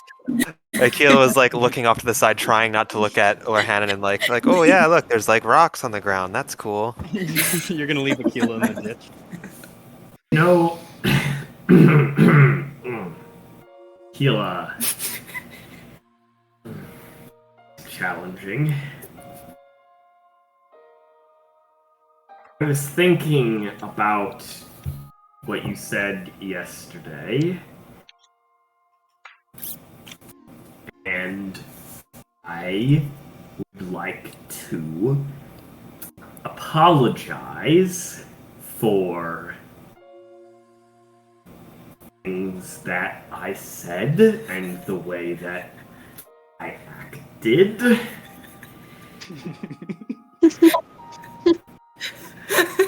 I'm like stunned by this. I would have never expected this. I thought he would just pick up the argument and keep yelling at me.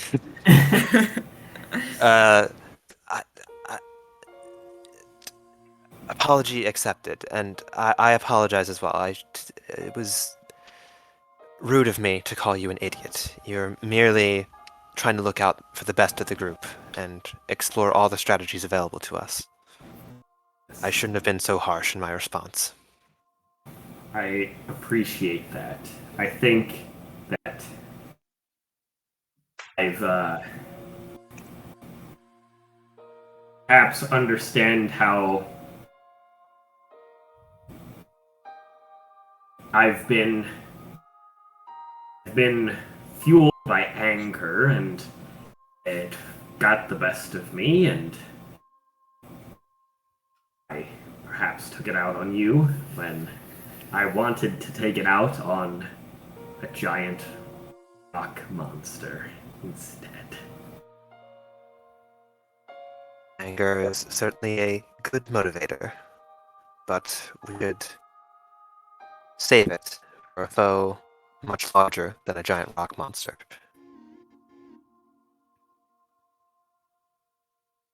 I think you're right.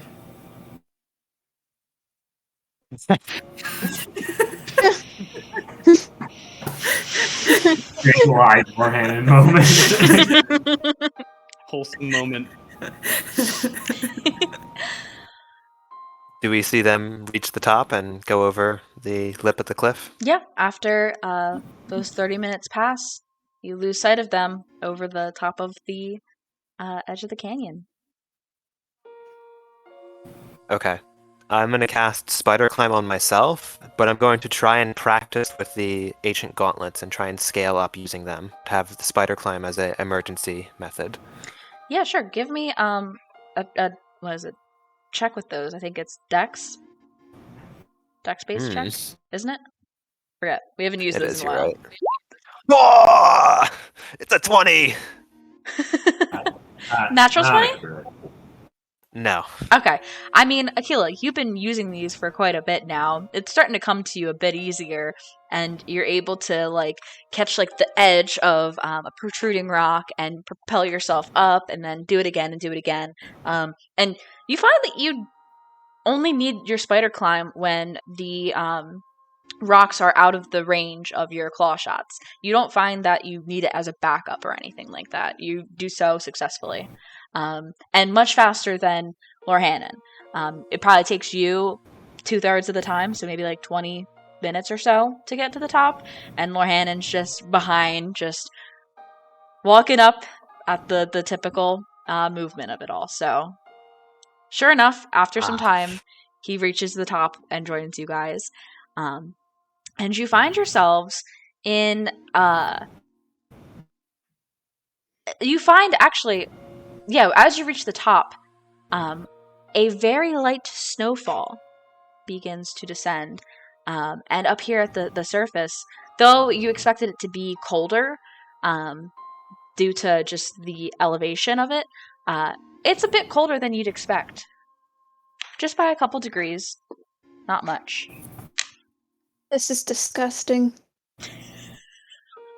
I'm home. I can agree on. I can agree with that. I don't think I've ever seen snow before. And you never want to. It's dreadful. Let's just hope it doesn't get colder. Matt, play song N as in Natara for me, please. Wow. It's Natara's theme. She betrays us all and kicks us down back into the canyon. Yeah, That'll when's be the Natara quite- betrayal arc? Natara's like, I gotta build you up so I can break you guys down. Skip.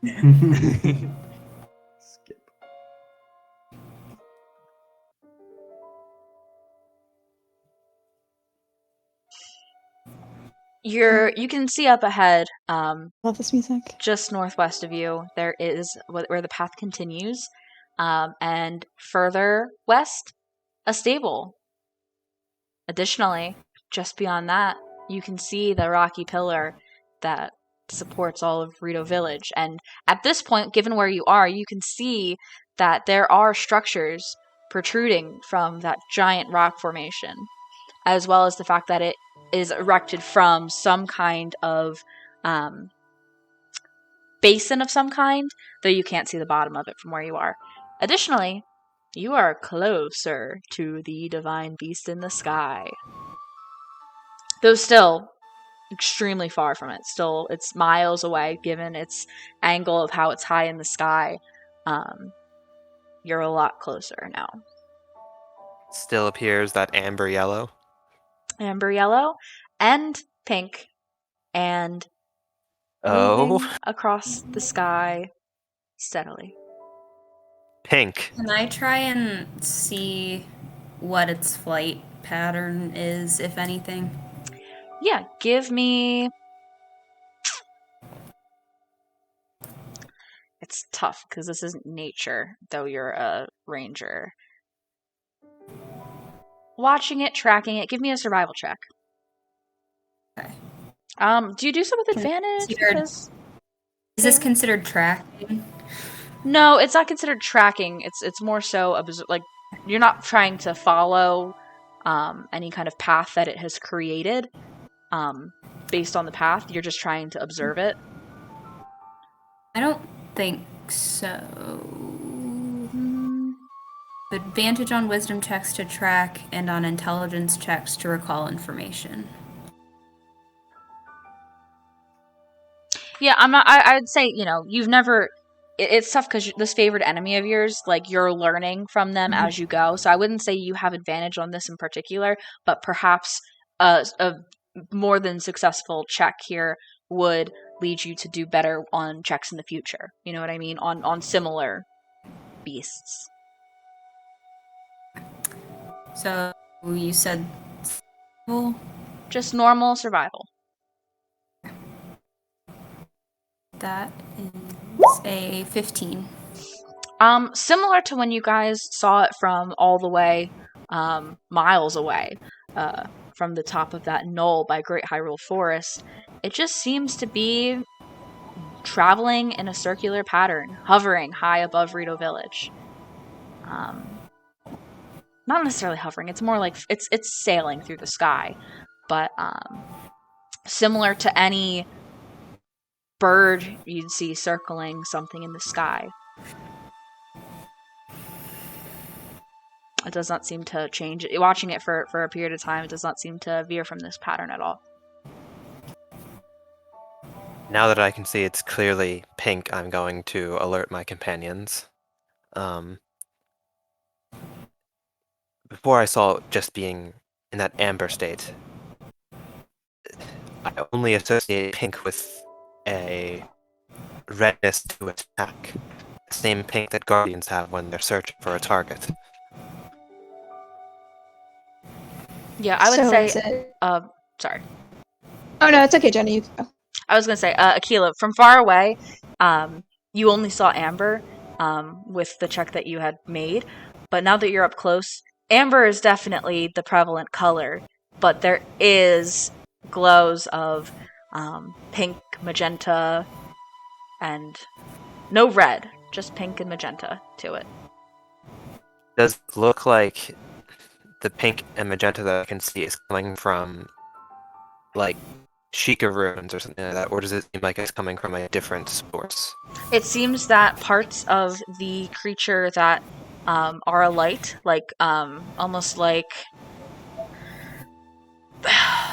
behind like surfaces, like it's part of the creature. It's just instead of glowing, perhaps what's supposed to be. I mean, you can only infer, but maybe it's supposed to be blue. In those parts, it is just magenta. Okay, so it does look like this is, like, light is coming out, something that's supposed to give off light. Yes. Okay. This is dangerous. We must tread extremely cautiously. If this thing is provoked into an attack, we not only endanger ourselves, but probably anyone within 30 miles of it. Well, I'm hoping that because the people of Rito Village are already below it and it hasn't attacked yet, or at least like caused major devastation, we should be okay as long as we don't aggravate it in some way.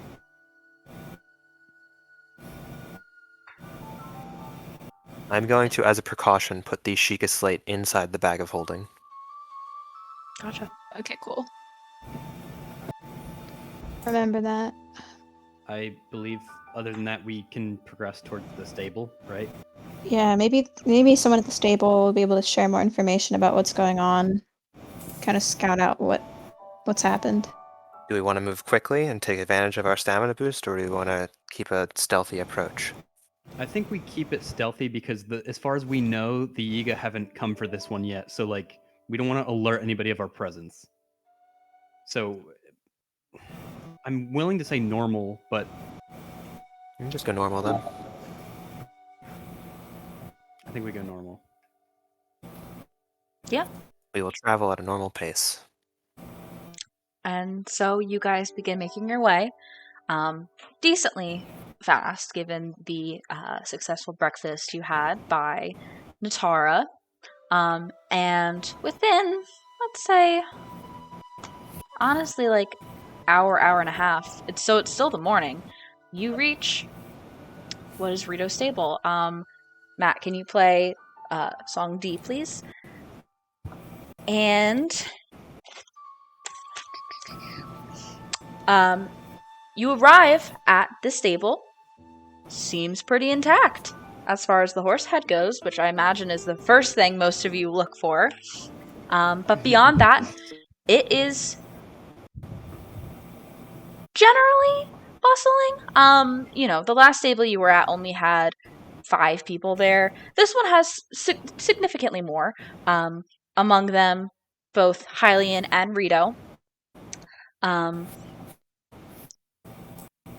Milling about and working. Off to the left of the stable, just beyond it, there is a Hylian and a Rito standing by some covered lumber yard, covered with being wooden posts and tarp stretched across it. They chat over there. Meanwhile, over by the cooking pot, there is a somewhat middle-aged man and a much older gentleman. Both have the exact same hairstyle and facial hair, just the older gentleman has gray instead of the auburn of the younger. A decently tall blonde man stands behind the front desk of the tent of the stable, and a pretty young woman with light brown hair sweeps over in the leftmost entrance to the yurt of the stable. Additionally, there are 2 Rito sitting on a bench under a nearby tree, chatting with each other. Lydian, you would recognize one of them, definitely. Who do I recognize him as? This would be 5. If you refer to His name is 5. your table, you could find 5. Oh, secret. Number 5. Yes. So decently busy. A good couple of horses here as well, but it does seem that as compared to most of the stables you've been to, this particular horse stable has a larger capacity for horses. Perhaps it's a bit more frequently traveled given its proximity to Rito Village. Is Probot playing? Oh, sorry. I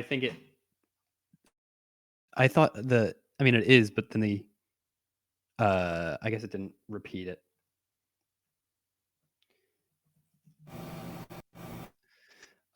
But let me do this. Thank you. I thought that I kept the repeat mode on today. Oh yeah. Oh well. So given that, I'm going to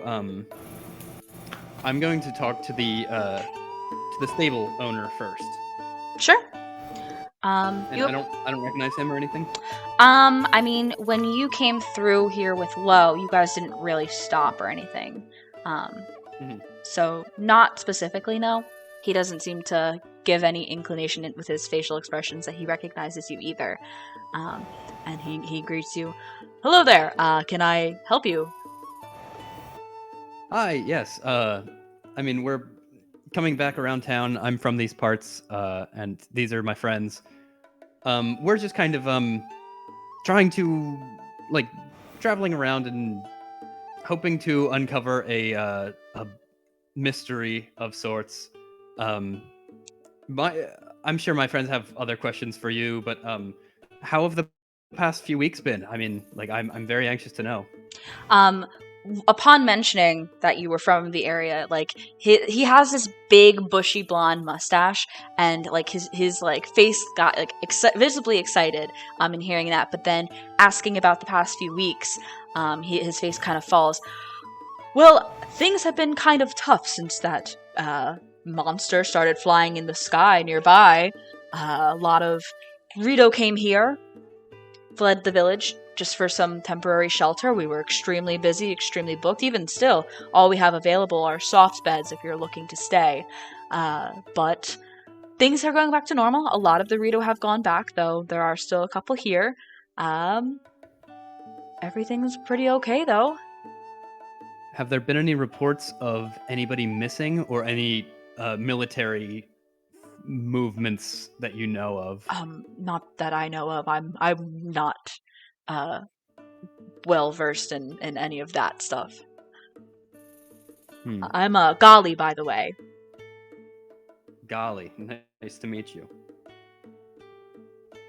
And then who would I understand to be, like, Jenna? Who would I understand to be the head of the town?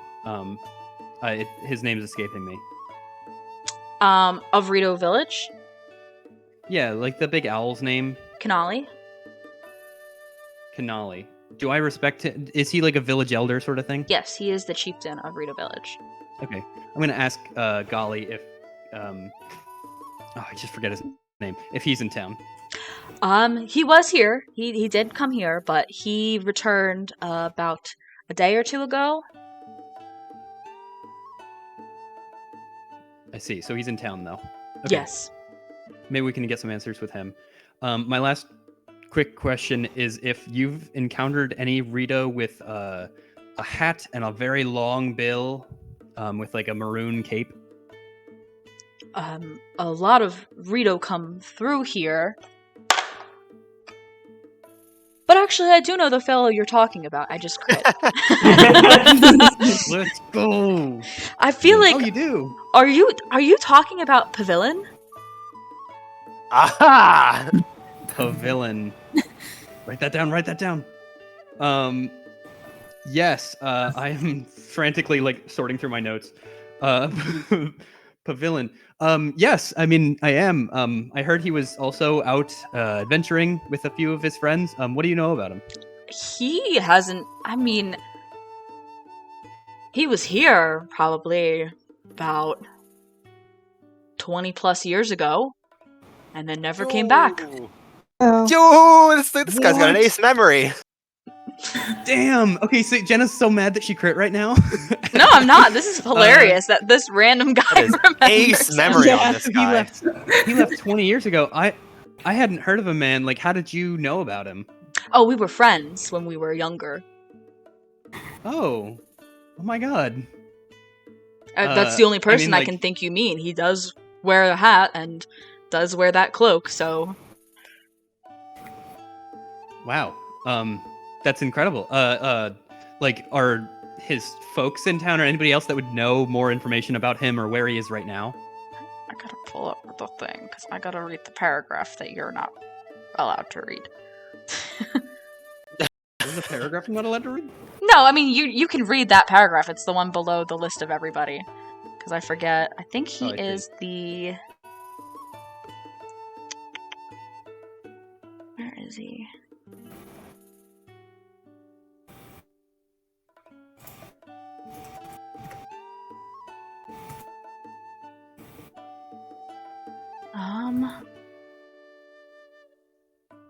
Oh, okay. I mean, no, his folks passed away a while ago, but do you know Misa? Oh, I know Misa. Yeah. Yeah, he was her older brother. I have not heard from him, though, in all these years. I really hope he's well. We were good friends as children. Oh my god. I mean, we seem to have really stumbled upon something, a great resource here in our little hunt. I mean, we're just kind of looking around for his whereabouts and such. We caught tail that they were also an adventuring party. We wanted to meet up. I'll is let that my what friends he's up step in to? if they have any other. I'll let my friends step in if they have any other questions. I'm Lydian, by the way. Oh, great to meet you. Aquila, I think you're next.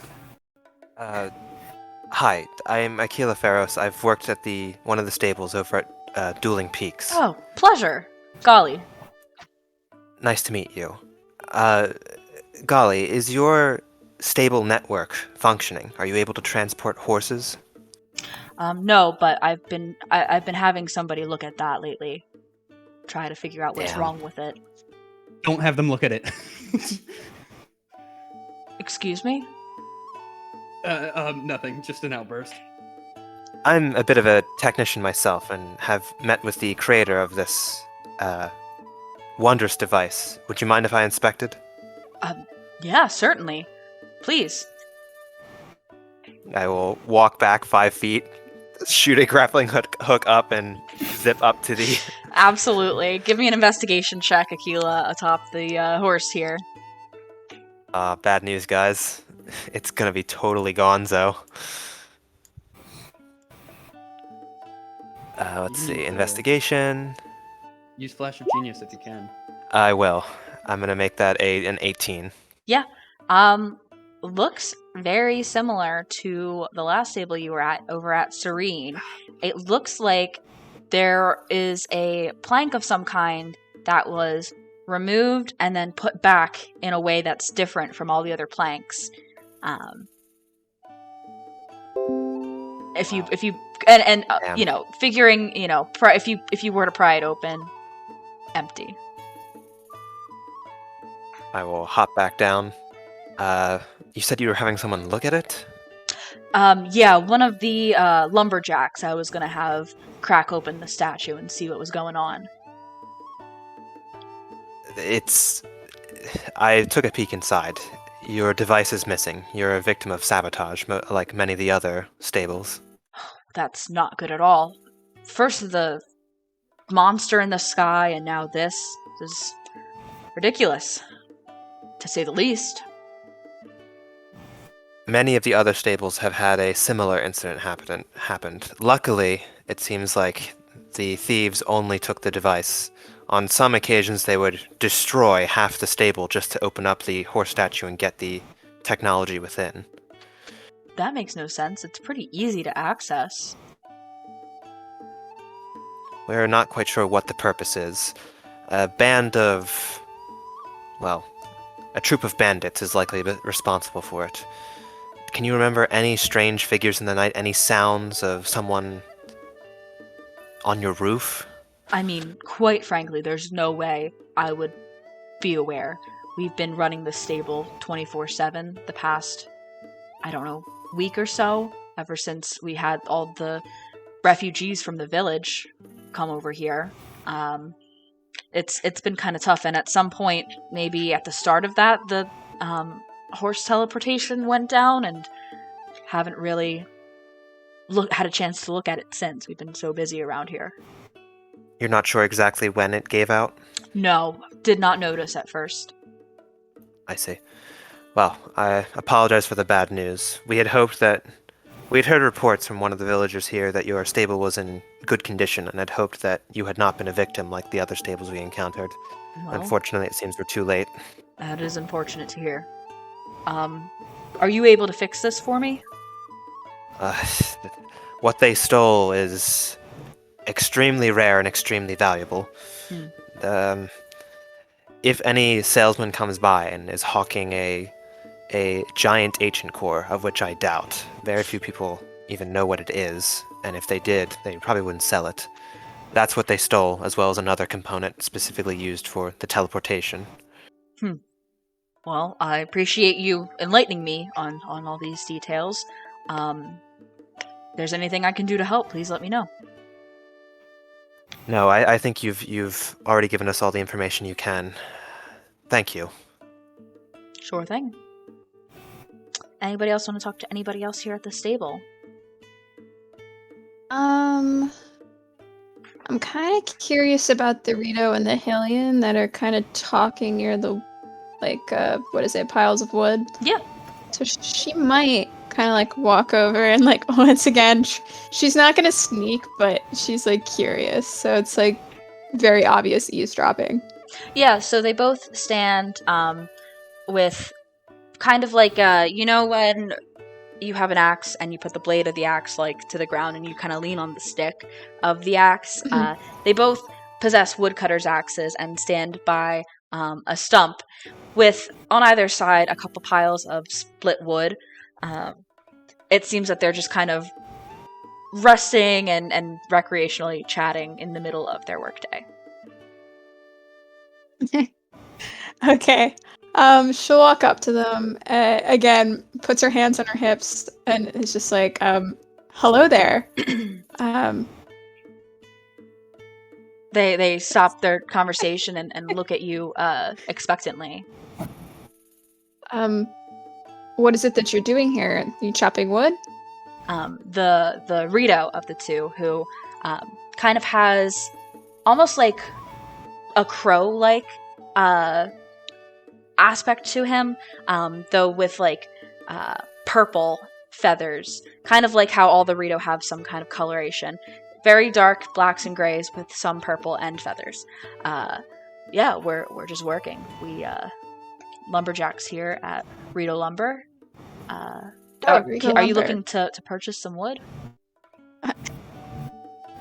No, I think we're good, but I was just intrigued. My friends and I are traveling a far away. We were going to be visiting Rito Village, and I guess since you work around here, you probably have a lot of knowledge about what's been happening nearby with... And she just turns around and points at the Divine Beast.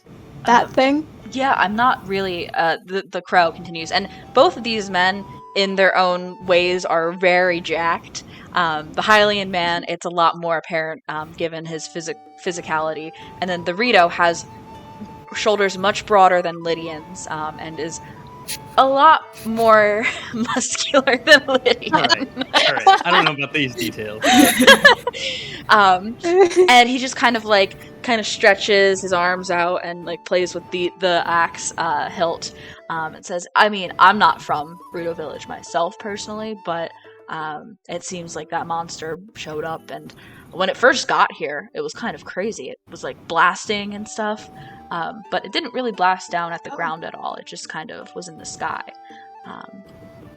And then the Hylian next to him kind of chimes in with yeah, I think I saw some Rito up there.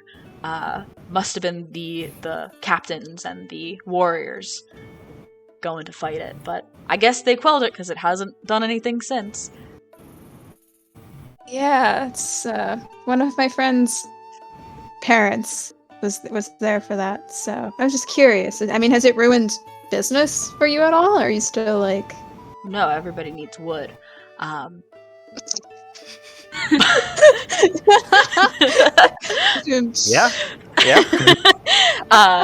I mean, if anything, the Rito continues. I feel like it's going to be good for us. Imagine that if it does destroy the village, it might need to be Are repaired. you saying that war promotes the economy? Well, I'm just saying. An arms dealer. I'm just saying. If it You're destroys just saying, huh? some of the structures, you're gonna need more wood. You're gonna need more lumber. I mean, like, hey. Oh, Keep okay. Anara just looks at them for a second, thinks about this. The Hylian And it's turns to the Rito and is like, "Battle was pretty epic, though. Sorry about your friend's mom." Oh, I mean, I think she's like... I mean, we don't know if she's okay, but like, hopefully she's okay. So, I mean, you know, it might be okay. She just keeps spinning it around. If I was to buy the wood, how much would it be for some of the wood? The Hylian, 5 rupees a bundle. But if you're looking for full lumber, it can get a little more pricey there. Yeah, you know, I mean, it's hard because, you know, I like to support local businesses that don't delight in, you know, trauma. But, you know, maybe I'll buy like a single bundle of wood from you guys. It's just watching, just seeing oregano like pop in the screen. Aw. Well, hey, look. We can't help you then. You gonna buy some wood or not? What did you say? Maybe we can't help you take, then. like... You wanna buy some wood or not? Yeah, I'll take like Damn. one bundle of wood. You guys are helpful at least for information, so like, you know, I'll do something. And she like ruffles through her pocket and just kind of drops 5 rupees into one of their hands. Yeah, and the Rito kind of turns around, and along the back of the side of the yurt, there's a couple bundles of firewood. He grabs a bundle with one hand and just passes it over to you. She examines the wood, and I'm not gonna make a thing out of this, but she examines them briefly and is just like, have you guys ever done like an arm wrestling competition? Are you challenging us? The Hylian says. I don't know, maybe. Perhaps. Maybe we'd have to take you up on that. You. Yes. I think I could beat both of you, to be quite honest. You want to go right now? I mean, am I doing anything else? All right. They kind of get down, kind of squat down where that stump is that they were chopping wood against, and the Hylian first puts his arm out forward, inviting you to play. Yep. Inari awkwardly sits down and goes to, grasp his hand for some good old fun arm wrestling. All right. We're gonna do a best of 3 contested strength roll here. So first to 2 victories over the other will get it. All right. Let me I'll click my strength. Oh god. No. Jenna, I'm gonna let me Your see. arm breaks. I have a thing that I could possibly do here, so let me just I'm gonna use it's a saving throw or a missed attack roll. I can't use that. They break your wrist. Yeah, never mind. So talked a lot of shit. I got a 4, but it's a critical natural fail, 1. so it's technically a natural 1. So you lock arms, and immediately, though your arm is much longer than his, given your size, being that of like a foot and a half taller than him, he immediately has like the upper hand here, and you can feel your arm kind of fighting to regain the center there. Go for another one. Alright. Oh, man. Got a 9. That's gonna be a 19 total then from him as he slams your hand down. Shut out. Wow, man. Okay. Can we get them as our pal? I'm kidding. Wow. Okay. You know what? That's fair. That's fine. I'm joking. These guys, they have nothing on the Gerudo cavalry. They might. So this man stands up, shakes his hand, offers his hand to shake with you.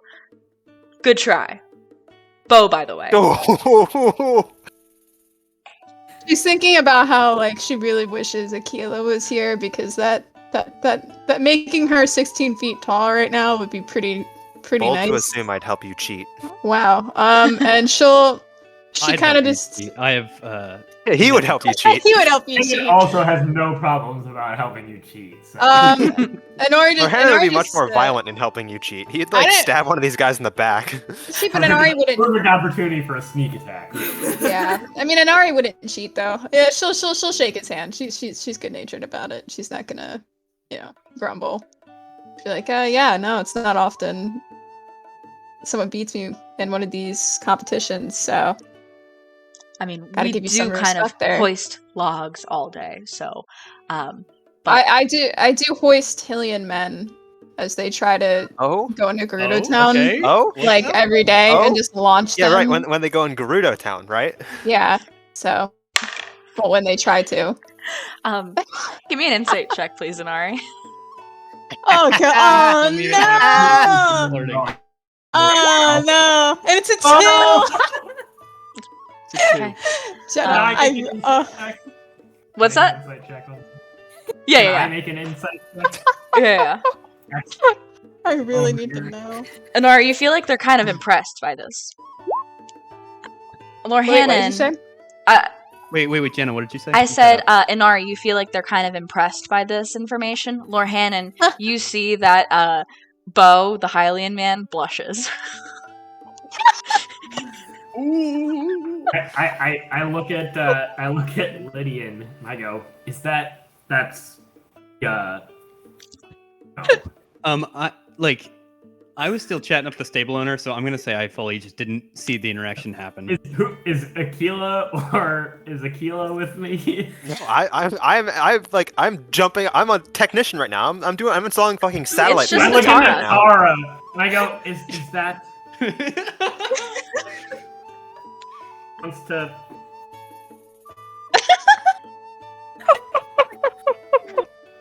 That's it. That's all I say. I just put my hand against my face. And it goes through his disguise. No, you weren't. You have no idea what I'm talking about. Does he want to slap her? Is that what you're asking? No. He wants to put his face on her face. Kissing?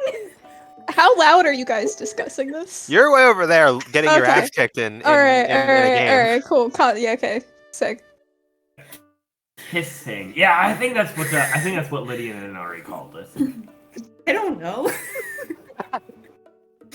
Oh my gosh. I think- This is already going way better than when we negged all those nerds on their stupid research. Oh, that went perfectly in Ari's opinion. That went perfectly. Oh, guys, I'm so ready for Rito Village next week. I would continue, but I know it's after 5, so I Amid- don't wanna, As a final thing here, amid that arm wrestling, Lorhanan and Natara trying to comprehend what is happening between Inari and the buff Hylian man, just adjacent to the stable, and while Aquila comes back down from the horse statue and is discussing the state of it with Golly, Lydian, you stand next to Aquila, near one of the entrances to the yurt of the stable, and you hear a voice call out in this deep, smooth voice, "Lydian?" And you look and you see the dark blue feathered complexion of a man you recognize as Hearth.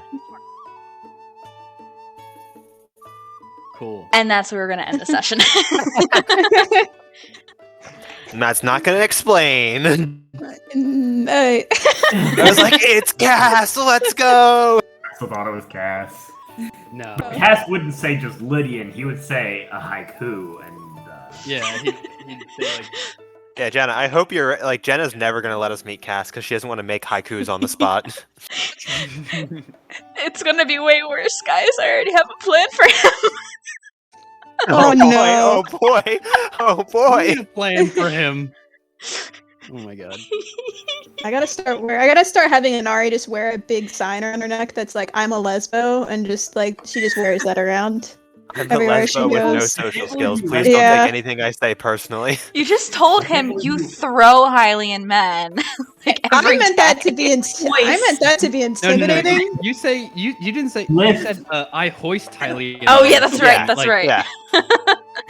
I meant that to. She meant that to sound intimidating. That was Inari's line of process. This man's learning some things about himself that he didn't Well, know until now. You know, Inari can't help that. talk to She. the buff, confident Hylian who would definitely be into a Gerudo woman.